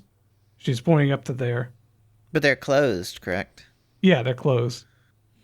I don't think we need to get involved in a toy civil war. No, I believe you're right. What we may be able to do is perform some sort of weighting, in that we put something heavy on top of the box so they cannot get out. What say Norage, you? not understanding what a computer is, kind of looks up and he's just like, well, that thing that those entities came out of seems pretty heavy. Are there any heavy objects lying on the ground nearby us, DM? There's a bunch of laundry, like a bunch of stacks of laundry. If you say a bunch of them would be heavy. And like I said, There were some shoes earlier.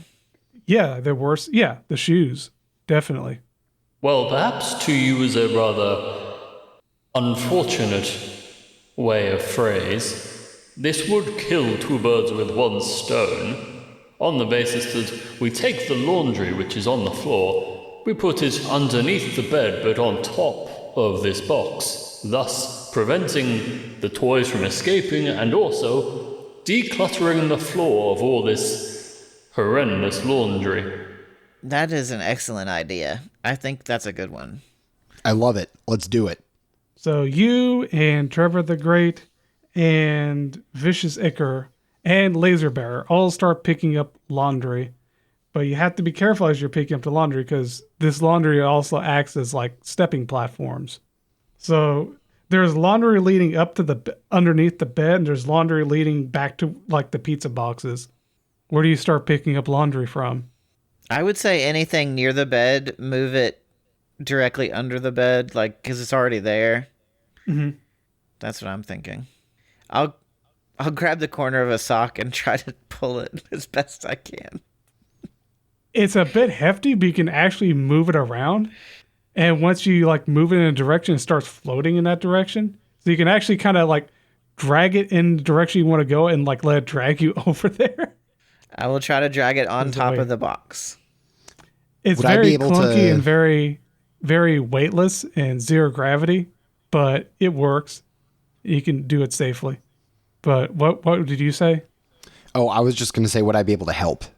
Yes. Great. Then I do that. Mm-hmm. I It is imagine...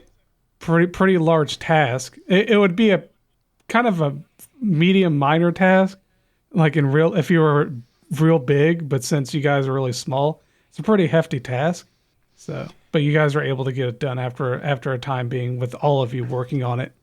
Yeah, I imagine like one of us is probably at the bottom, one of us is like at the top, and we're just kind of like moving these shoes up to the top. You got shoes and laundry now holding that box down to keep them from bursting out. And you cleaned up the quote unquote floor in that area. Unfortunately, there's nothing really to grab onto after you get the last bit of laundry there, except a part of the bed blanket hanging off the side. So you guys are currently under the bed and there's nothing to get back to where you were. Oh, actually, But you can get on the bed.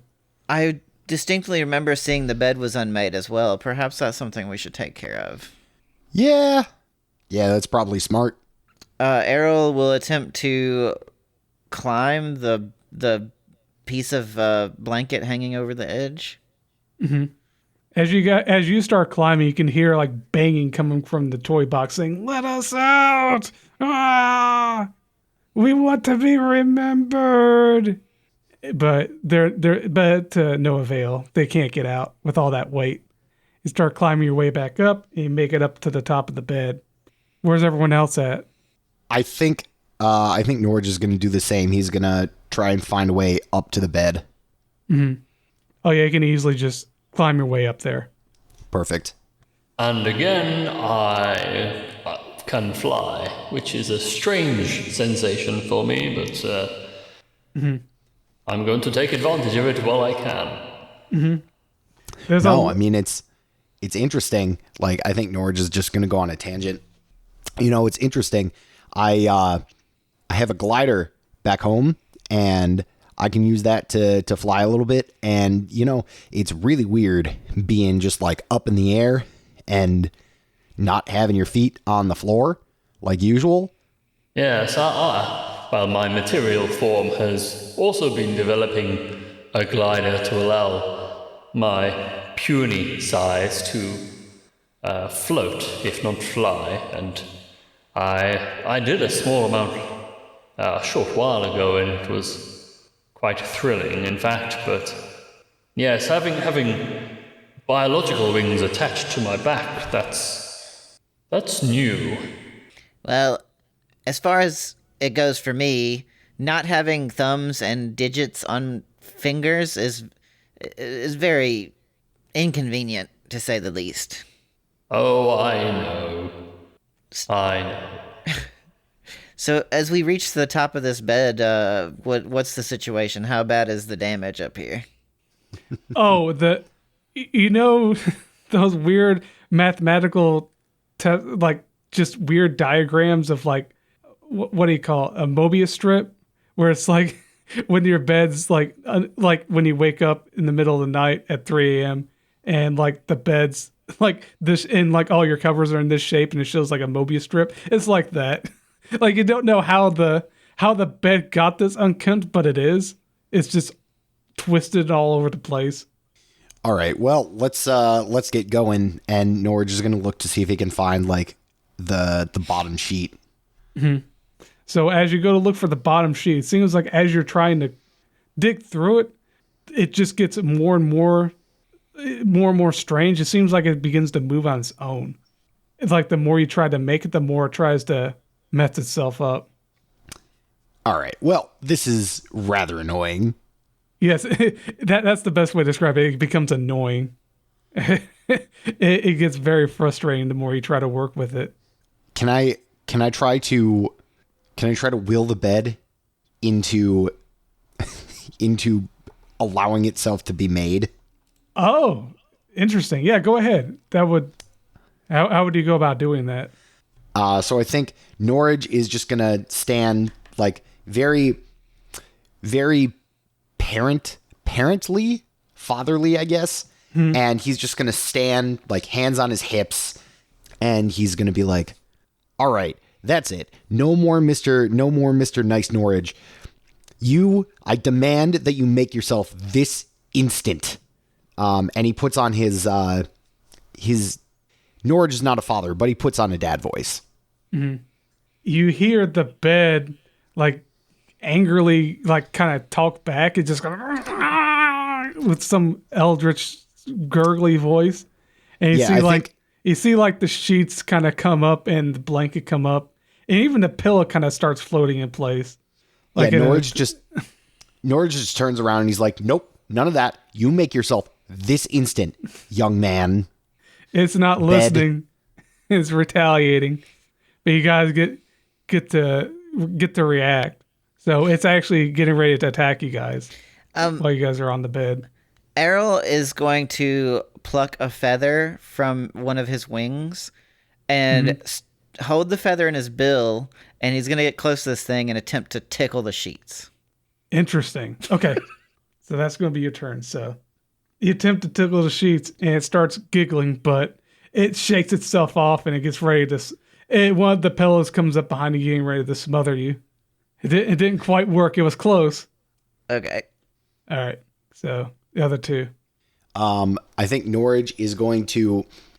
He's going to deactivate the, flaming part of... Actually, he's going to, instead of using his fire style techniques, he's going to use his earth style techniques. And he's just going to try and, suplex this pillow back into place. Okay. Go ahead and roll your... Are you dealing damage, or are you trying to... Yeah, I'm going to deal damage. Okay. Go ahead and roll it. That would be a 9. Ooh. Big hit. That's definitely got it on the rope right now. Just that amount of damage you dealt just with that.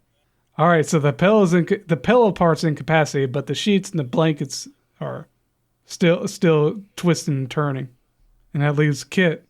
I think what I will do is summon my torch, which, for the purposes of theatricality, will be 2 giant flaming orbs I hold in each of my hands. And I can kind of Hadouken the fire towards them to scare it upon pain of... Because the sheets are likely quite flammable. You aren't actually going to deal damage. You're just going to intimidate them? Well, if it gets too close, it will. Okay. Oh, it actually, yeah. Upon seeing the flames and realizing, the flames are going to burn us, they hunker down and they just remain still. Doesn't seem like they're going to be fighting back right now with the fear of being burned, just engulfed in flames. So My it seems like friends, they're now not would going be to the be time moving. to talk some sense into these sheets. Errol has an object. It's a stick, and it's a weapon, but I want to flavor it as a giant leek. And he will brandish... Nice. So in his duck form, he will brandish this giant leek, and he will say, "I think you'd best listen to my friends and drape yourself in an appropriate manner across this bed." Yeah, you heard the duck. I don't think that would be a very far-fetched request for you. So with that, I just rolled and it failed. So it's going to, you just kind of hear it whimpering and start making itself very slowly though, kind of begrudgingly, but goes ahead and does it. The pillow's just incapacitated. The pillow's knocked out from the suplex. And the bed has been nicely made. It looks very presentable. The room's actually, you look around, the room's actually starting to look like common and decent. Like those disgusting figurines are out of the way and unseen. The giant piles of laundry's gone. The bed's made. It seems that, all the stuff that was in the corner, there's only, all that's left is really a pile of laundry and a bunch of those, just tissues that are spilled out all over the place around that wastebasket. I think we should burn the tissues, Kit. Do you think you could burn those tissues in a manner that doesn't set everything else on fire? Gladly. Yeah, let me see if I can help as well. So for Kit, what you'd have to do is you'd have to roll to make sure you don't. No. You'd have to make I'd say it's a dex roll to aim it just right so that you don't set anything else on fire. Yeah, that's kind of what I was thinking. Mm-hmm.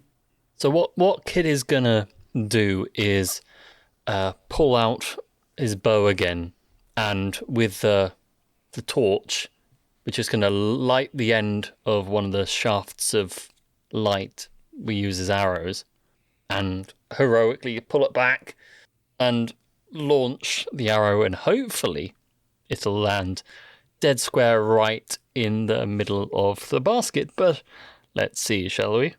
There's a lot riding on this one. Okay, quick question. My dex is a 12 and I rolled a 12. From what I remember, I think that makes it.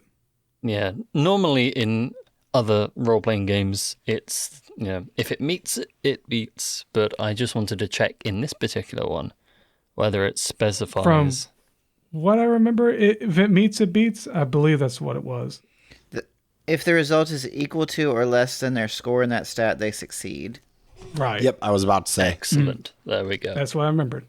Yep. So I You think the just arrow make it. lands in and just kind of bounces around the rim a bit before landing in. And it just goes up in flames like a Molotov, but doesn't really catch anything else on fire. And you kind of see the wastebasket itself start to, from the fire. It almost looks like that back end of a rocket. You know how like a rocket starts shooting? You start to see like a gulf of flames and the flames spurt out. You start seeing it move downwards like a rocket into the void. And then it just starts taking off like a rocket into the void. Thank you, Kit. The contents of that trash bin were some eldritch horrors beyond my imagining. I believe no one in their right minds would go any closer to that than we already were. So I hoped to spare both of you the therapy bill that would come from seeing that up close. I have a question for you, DM. Is there any type of, if we scan this room, is there any type of like incense or candles or anything that we could light to like kind of create a more appealing ambiance? The only things that you could see that might hold it would be the cabinets that are above the desk because you haven't looked in them yet. As far as your way, the quote-unquote new age toys are up there. But other than that, all you see are like the stack of pizza boxes, the spider web, and just one more stack of laundry over there by the pizza boxes. Do we want to divide and conquer these? I believe we should probably stick together in these situations. Well, Because, as we know, horrors beyond our comprehension may lie underneath every dirty sock. You know, that's fair. That is fair. All right, so which do we want to tackle first here? Maybe look at the laundry, I would say. I believe we could, and with a furtive glance up towards the spiders, burn the pizza boxes later. On our way out, you know. That works. All right, so the laundry it is. How far? So, yeah, how far is this next little piece of laundry from where we're currently at? Since you guys got rid of all the laundry that was connecting between the bed and the rug, you guys would have to jump from the bed to that dresser that had the figurines on it. And then from there, you'd have to jump to the desk. And then from the desk, you would have to jump from the desk. It's a weird map I've drawn out. Jump from the computer desk to the pizza boxes and then climb down the pizza boxes to the laundry. There's quite a bit ways to go. Well, Because you cleaned up the other roundabout way of getting there. is there like an exit that we need to leave from, or is it just one of those things where once we're done, we'll end up back in the real world? Yeah, you would be able to. I should have specified as one of the things I didn't think about specifying in the beginning. But yeah, once you guys are pretty much done, you can ask to return and you guys will return.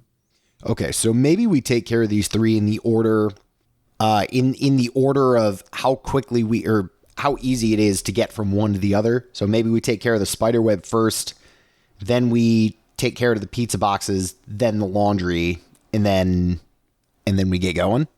Well, I believe the spider web we can more or less leave be. They have done no harm to us. I see no reason why we should do harm to them. We can remove the pizza boxes, perhaps last, in the same manner we disposed of the waste paper basket. That sounds good to me. And I think Norage is going to start making his way back through that kind of the way that DM you mentioned. So going from the bed to the dresser, the desk, down Perfect. down the stack of pizza boxes, and Once you get to the pizza boxes to paint a picture, the pizza boxes are kind of a little higher than the desk with how high they're stacked. At the top of the pizza box, you see the spider webs attached to the top pizza box, and the dresser desks or the the drawers all over top of the desk, and you can see those two spiders have actually grown into like this giant, like almost centipede-like amalgamation of like this creepy, crawly, hairy thing that's just kind of crawling around the spider web, really active. It doesn't really seem to give you any mind. It's just moving around. It's just happy to be moving around. But you can see that the spider web's attached to the cabinets above you and the pizza boxes. You know how spider webs are like latched to things? Yeah. Those are the two things it's anchored to. Anchoring a heavy theme in this game, or this session.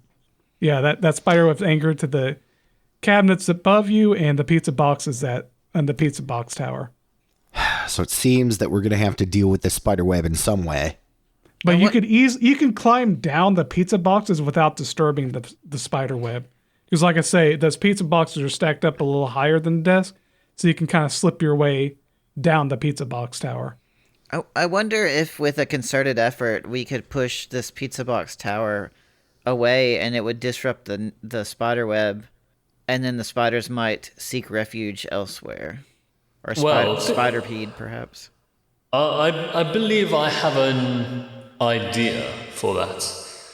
However, it comes with a certain amount of risk, in that I would suggest we leave this until the absolute end. But if we hop onto the pizza boxes, and if you imagine them as a staircase, we stand one up from the bottom pizza box and we push that downwards so it flies into the void. Then we go up another one, push that one down, and such and such and such until we get to the top into the spider web. And at that point, our task will be completed and we can call Ernest to retrieve our souls into our mortal forms. The only risk I can see is that Ernest does not hear us and we are devoured by hungry spider amalgamations. Let's assume the best. But before we do anything, Norage is going to just kind of try and reach back out to Ernest and be like, excuse me, are you still able to hear us okay? Yes, I can hear you guys just fine. Okay, so hopefully we don't have to run into that issue. Oh yes, tell Ernest he has a new pet. Wait, a new pet? The spider. What kind of pet? I've just considered that even though I have Ernest on mute, he may not have me on mute. 1 second. Ernest? Oh, hey, Kit. Yes, did you hear all that? I heard something about a pet. Yes, we've provided you some company. Oh, I'm not particularly fond of company, but I'll take your advice. Well, you know those spiders? They're in the web. Yeah, they don't move. Yes, they've formed into a giant single entity. I don't know what my visitor's gonna think about that. Maybe you guys could think of it as a talking piece. Maybe you guys can find if you will. Maybe you guys can find a place to put it, like put it in one of the cabinets or like the wastebasket or something. The wastebasket is no longer exists. Well, that's the issue. If you trust this sort of job to contractors, you have to expect us to make decisions to our discretion. Oh yeah. I trust you guys. You fire breathing kittens. You helped me out. Totally trust you, Kit. I believe in you. Also, I'm fairly confident you could probably do it yourself. Move the spider, I mean. Yeah, I'll do that. I'll do that after. Yeah, I appreciate you guys. Right, I'm going to put you back on mute now. Kit, could I trouble you for another ride towards this laundry pile so we can deal with it? Oh, of course, it's no trouble, friend. So Let us fly together through this you're able to make the laundry rather pile. foul-smelling land. And what will you do with this pile of laundry? The last one you stacked underneath the bed. Is there a hamper or any sort of like box that we could toss it in? No hamper as far as the eye can see. You're expecting some place for him to actually like take care of his stuff and like put it away. What about a closet, perhaps? If there was a closet, it's not here because, like I said, it's just this living space, just this bedroom sort of thing. Perhaps we could fold them and launch them into the spider web, where the spiders will look after them. It gets them off the floor, is what I'm thinking. Oh, folding them and launching them towards the spider web? Yeah, why not? Okay. I'm going to take my leek and I'm going to prod these clothes and I'm going to say, "You're all bent out of shape. You need to fold yourselves up right now." And I'm going to try and intimidate the clothes. So you're actually trying to intimidate the clothes. Okay. 1 second. Oh, the clothes are actually like kind of getting sassed by you. And actually one of the shirts that you're sassing, like, I guess a sock, and a shirt that's behind you is like comes out and says, "No, leave my little brother alone." Ah! And goes to attack you. You're going to get burned like get the those joke. tissues. Yeah, you can roll. You can go roll. Oh, no, go ahead. And you guys go ahead and make your attacks against this weird 8-arm t-shirt. I'll poke a hole in it with this leek. I got a 6. All right. It's still up. I think I'll take a crack at it. That weird t-shirt is kind of regretting its choices of standing up to Errol. Yeah, I bet it is. That's going to be another 8 damage from me. Ooh. So when you do that, you see it kind of get a tear. And when it gets a tear, it's like, "I can't be worn anymore, more. And it starts to slowly like fall away after that. Like slowly fall into the void after being like just sliced away like that. And stay out. Get yourselves in order or you'll end up like the t-shirt. I'm just wondering whether this constitutes a war crime.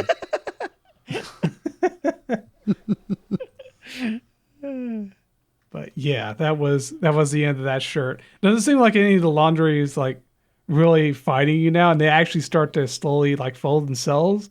But sort of like the socks don't know how to fold themselves. They're just kind of folding themselves like twice over. All like the clothes are folding themselves, but not in like a neat way. Like we don't know how to be properly folded. We just know we're supposed to fold. Fold yourselves in the middle. They keep folding themselves in the middle. Now they're folded into small enough shapes for you guys to pick up.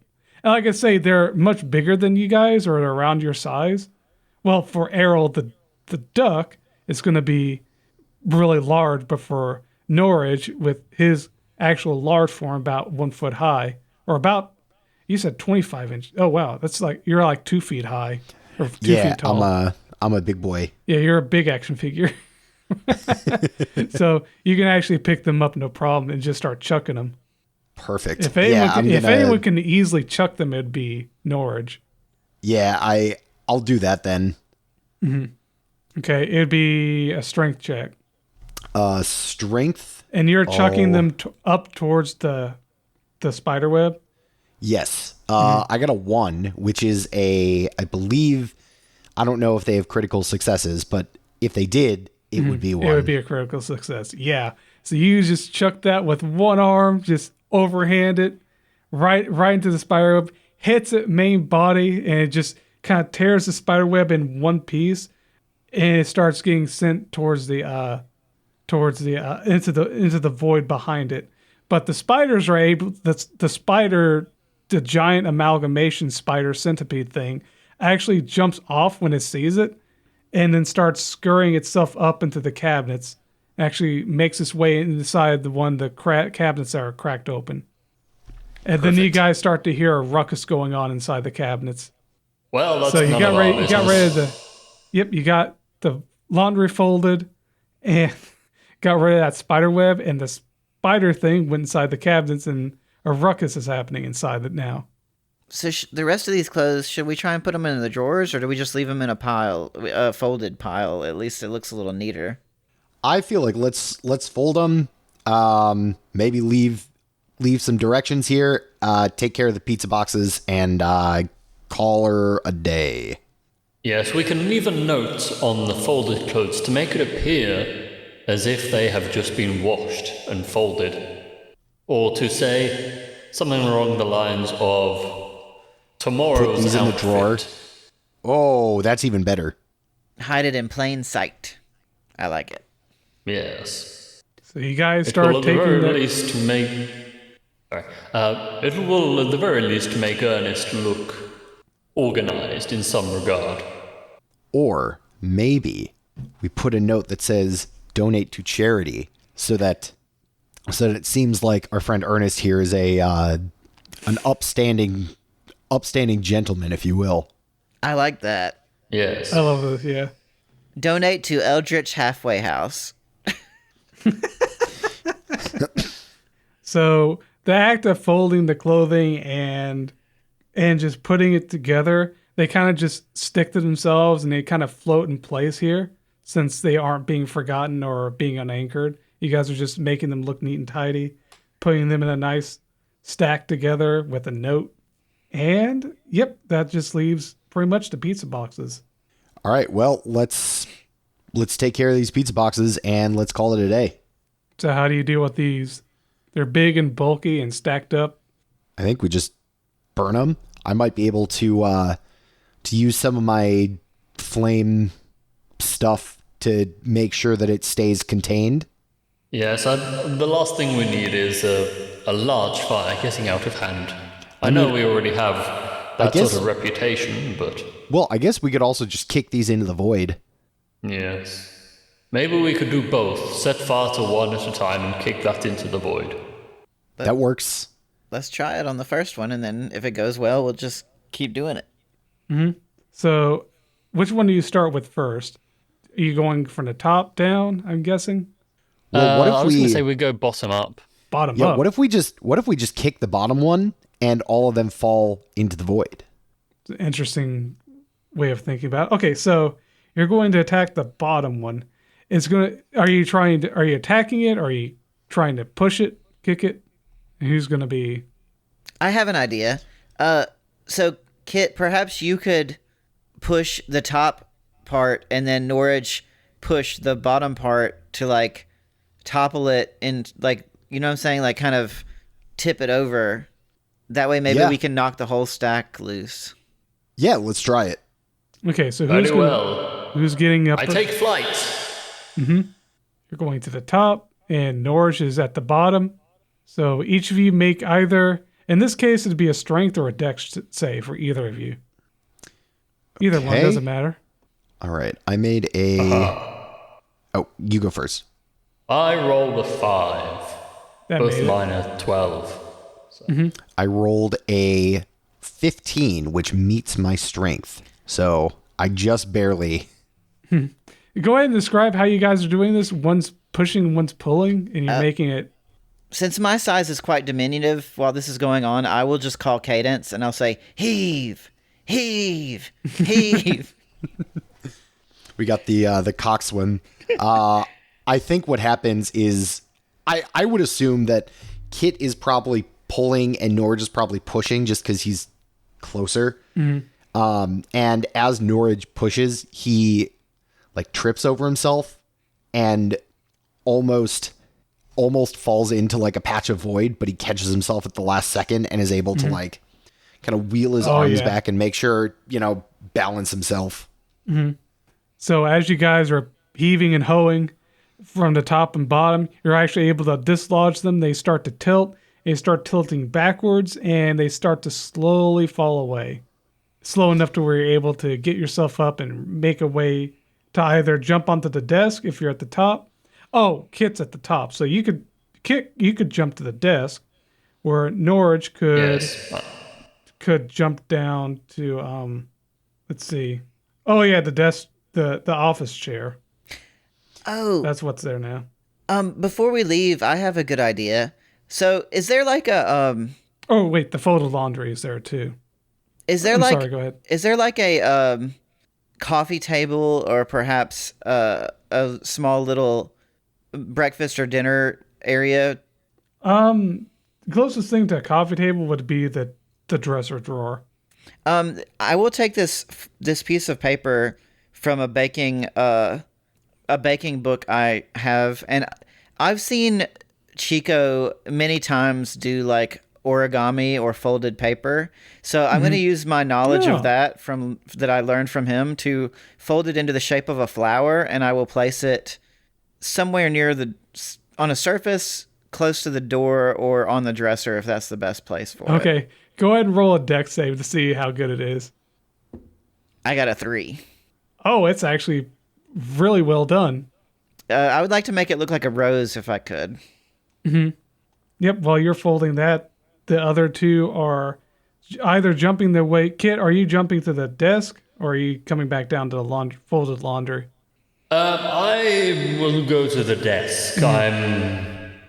I think we could probably help Ernest out a little bit more, so I will go over to the, how you say, computer, and type in some slightly more wholesome searches. Like that. Such as how do I adopt An Eldritch puppy. yes. Eldritch spider puppy. Yeah, Eldritch animal shelters near me. Salvation Cthulhu army. I don't know what the equivalent would be there, but get Yes, some. I will bring up the Cthulhu Cooks video channel. Yeah, throw on some just a quick recipe, and Norage is like yelling up like a quick recipe as to dinner for 2. Excellent. Yeah, so we have to populate the search history with slightly more sensible and wholesome activity, because let's face it, a completely blank search history. That's almost as bad as. That's almost as bad. Not quite as bad, but almost as bad. But almost. No, this is great. Let's see. Is there some kind of musical device around here? Like some sort of an Eldritch speaker, maybe connected to the Eldritch version of Spotify. Yeah, there were speakers. Cthulhify. Just Cthulhify everything. But yeah, there are speakers. Maybe throw on some nice, calm sounding music. I'm not quite sure what Eldritch beings listen to, but maybe something nice. Ocean sounds. Perfect.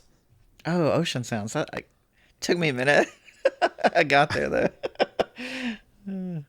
Wow, the place is really spruced up and cleaned up. The only surprise is what's in the cabinets up at the top. Like you're hearing commotions, but nothing's really getting out. You're just hearing like screaming and grunting and like fighting happening. But everything else, if you ignore the noises, actually kind of gets drowned out from the ocean noises or the ocean sounds that you're playing off the speakers. Everything actually looks really nice. I'm going to speak to Ernest and I'm going to say, if your date asks anything about the noises in the cabinet, say it's your pet. And I left a folded flower that you should give to the person that you're bringing over. Everything else, I think we took care of for you. Oh, wow. I really appreciate it. Thank you. Are you guys done? I think our work here is done. Nice. Okay. You guys should be coming back. I guess just find a comfy place, go to my bed and fall asleep, and you should wake back up. So you guys got to make it back to his bed and kind of just lay there and kind of just nap. I will do so. All right. You guys go to sleep. It's really smelly, but you kind of get over it and kind of fall asleep. You wake back up in the really nice smelling, it's overwhelms you with how nice it smells now. In the incense burning, aroma filled tent with Pearl, and Pearl says, "Oh, I am so glad to see you finally came back and are in good health. Yeah, I assume you finished your quest." And Norage just kind of wakes up, forgets that he's tied himself down, and is just like, "Oh man, oh boy, yeah, that was certainly a dream I had, wasn't it, fellas?" It Oh, so it wasn't just you about you dreamt that? I mean, I don't know what y'all saw, but I was there and you two were there and we were cleaning up a room and we did a pretty good job.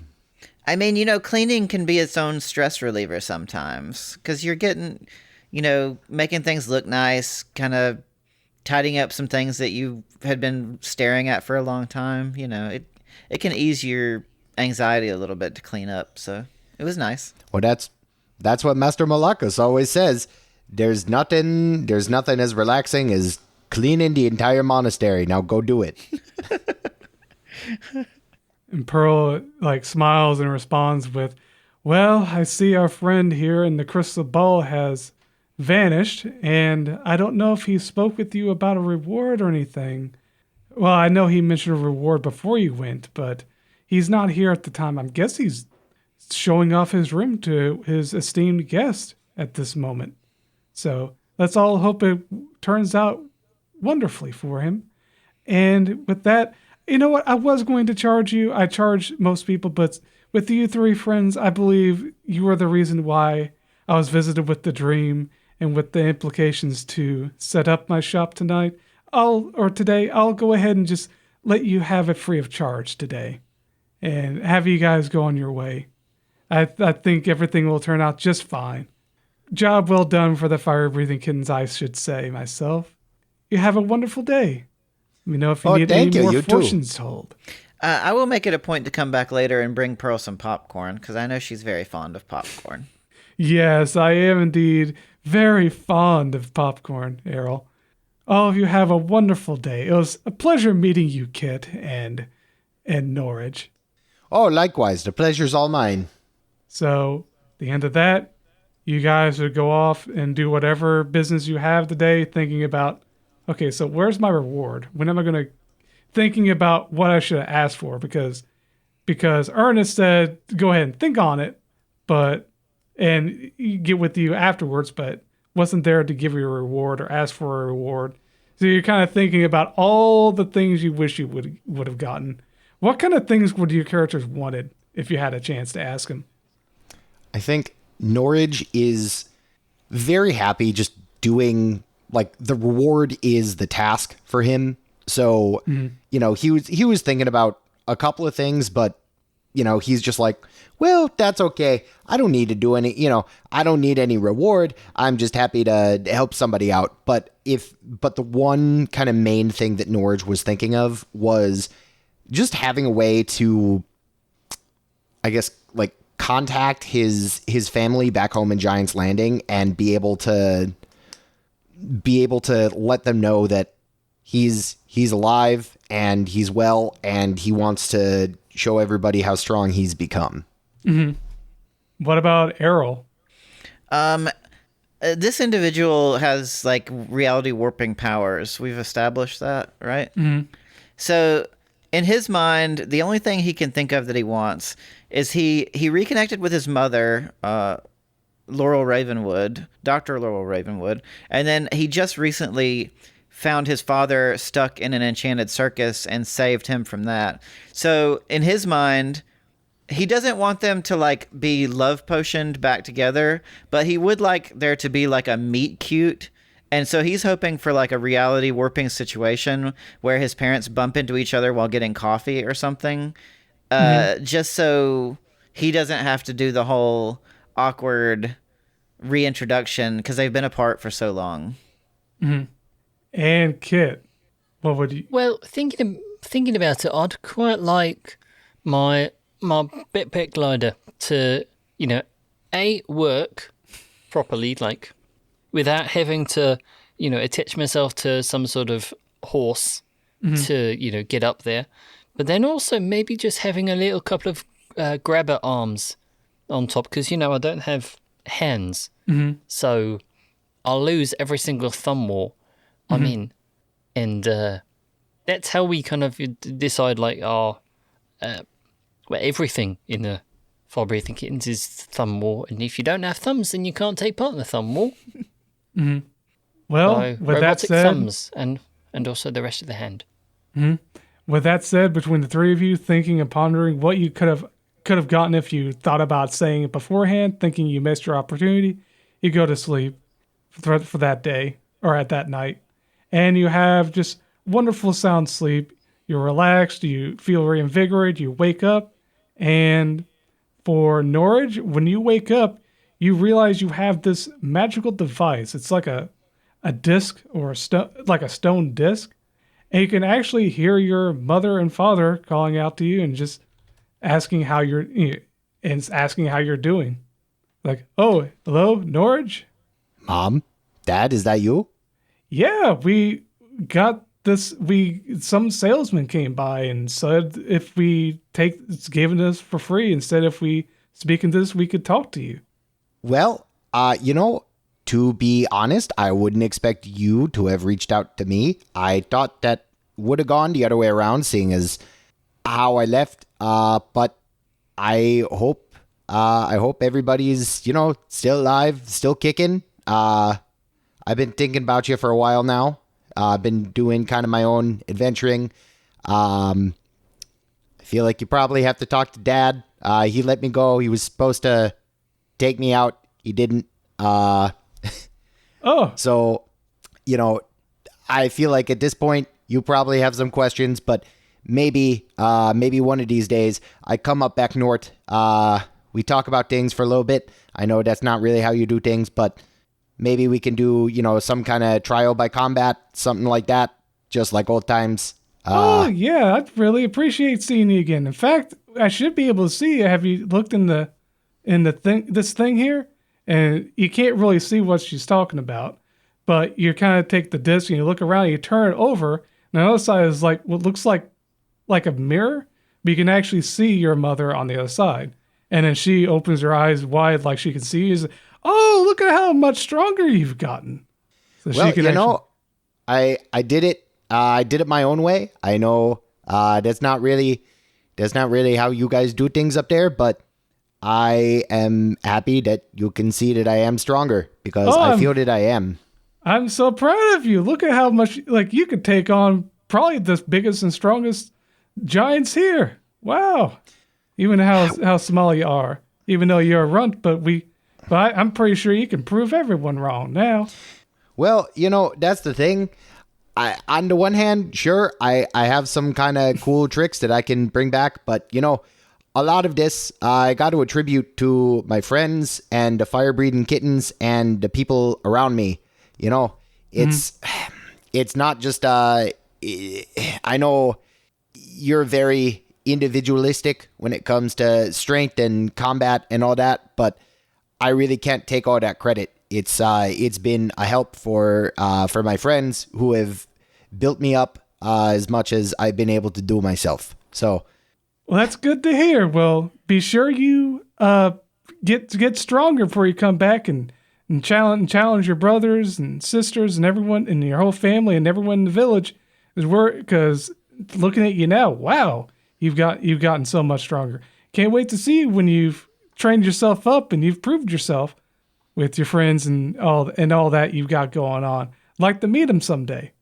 Well, maybe I'll bring him up, but if nothing else, I'll be up eventually. I'm not quite sure how many more adventures I'm going to go on in the near future here, but I'm sure that I'll wander my way back up to see ya. Okay, it's nice talking with you. Call back soon. And it kind of hangs up, if you could call it hanging up. I guess the mirror just kind of vanishes, and it's still a mirror, but the image behind it vanishes. So now you've got this weird discus stone thing with a mirror on one side, and it's this strange device that answered all the needs you had. And for Errol, you wake up and you actually get a letter at the door from Kalamon. Errol, it's Kalamon. And you can tell it's me because you haven't had eggs Benedict for breakfast yet. Okay. And you were in the Astral Plane, and I know everything that went out. He explains some stuff to prove that's him. Hey, you know it's him. You won't believe it. I had a vision that you would be meeting with your true mother and father in Nicomoy a week from now. It'll happen, and you will be having eggs Benedict for breakfast and getting to talk to one another again. It'll be after they've spent the week running into each other by random circumstance and chit-chatting. And they'll be talking about you and waiting to get back to talk to you again. And they will want to meet up with you in Nicomoy, but they won't know how to get in contact with you straight away. You'll have to be there yourself. You'll have to be at this specific coffee shop here in Nicomoy. It gives you and tells you the name of it, everything. Pretty much setting you up for meeting your true parents at that point. I will note the location of the moon dollar, and then I will write a response to Kalamon. I will say... Yeah, it's because the letter is predicting everything you're going to say. So you can have a conversation. It's like every time you flip... Well, here's what I was thinking. I'm going to write my response, and then I'm going to throw it in the trash because he sees that I wrote the response. Yes, and the response... So, yes, it's very hardy knowing that you're actually speaking with Kalamon and not with fake, weird, golden flower, moldy bread Kalamon. Yep, so I write a response, a thank you letter, telling him, thanks for looking out for me. I will make sure to be there, and then I will throw it in the garbage because I know he read it already in his foretellings. So you know that throughout the week, your true parents will bump into each other and have chit chat, and then want to meet up, and then you'll know where to run into them by quote unquote surprise, and be able to just bond with them. Parent trap. And finally, we go to Kit. You wake up and you have an epiphany. You know exactly how to fix and tinker all your stuff to get it just right. It's almost like something entered your headspace. I told you exactly how to put everything together. And you almost have an idea of who put it in there. But you definitely want to get to work right away and start putting that stuff together. So I'd imagine Kit wakes up and goes to his workshop in town with his... Oh, yeah. But with that, I guess that would be that's the end of this session. Joining us today were Errol. Didn't have being a maid on my bingo card. Kit. Well, I mean, it's probably a good thing. We've helped an old friend do some, sort out at least help with his love life a little bit. We've been wingmen, for want of a better word. And it's been good fun. And Norage. Well, that certainly was a weird conversation. I'm sure that nothing's going to come of that again. All right, thank you, and goodbye, everyone. Bye. Hey everybody, I'm Nick Latham. And I'm Leah Bottima. And we're the hosts of Were You Raised by Wolves? Each week we try to make the world a kinder, nicer place. Well, that's the idea, at least. I mean, we try. Have you ever wondered what to do if you're ghosted? Or what to do when a friend asks you to borrow money? Or the proper way to eat Cheetos? You know, the big questions. So please find Were You Raised by Wolves wherever you listen.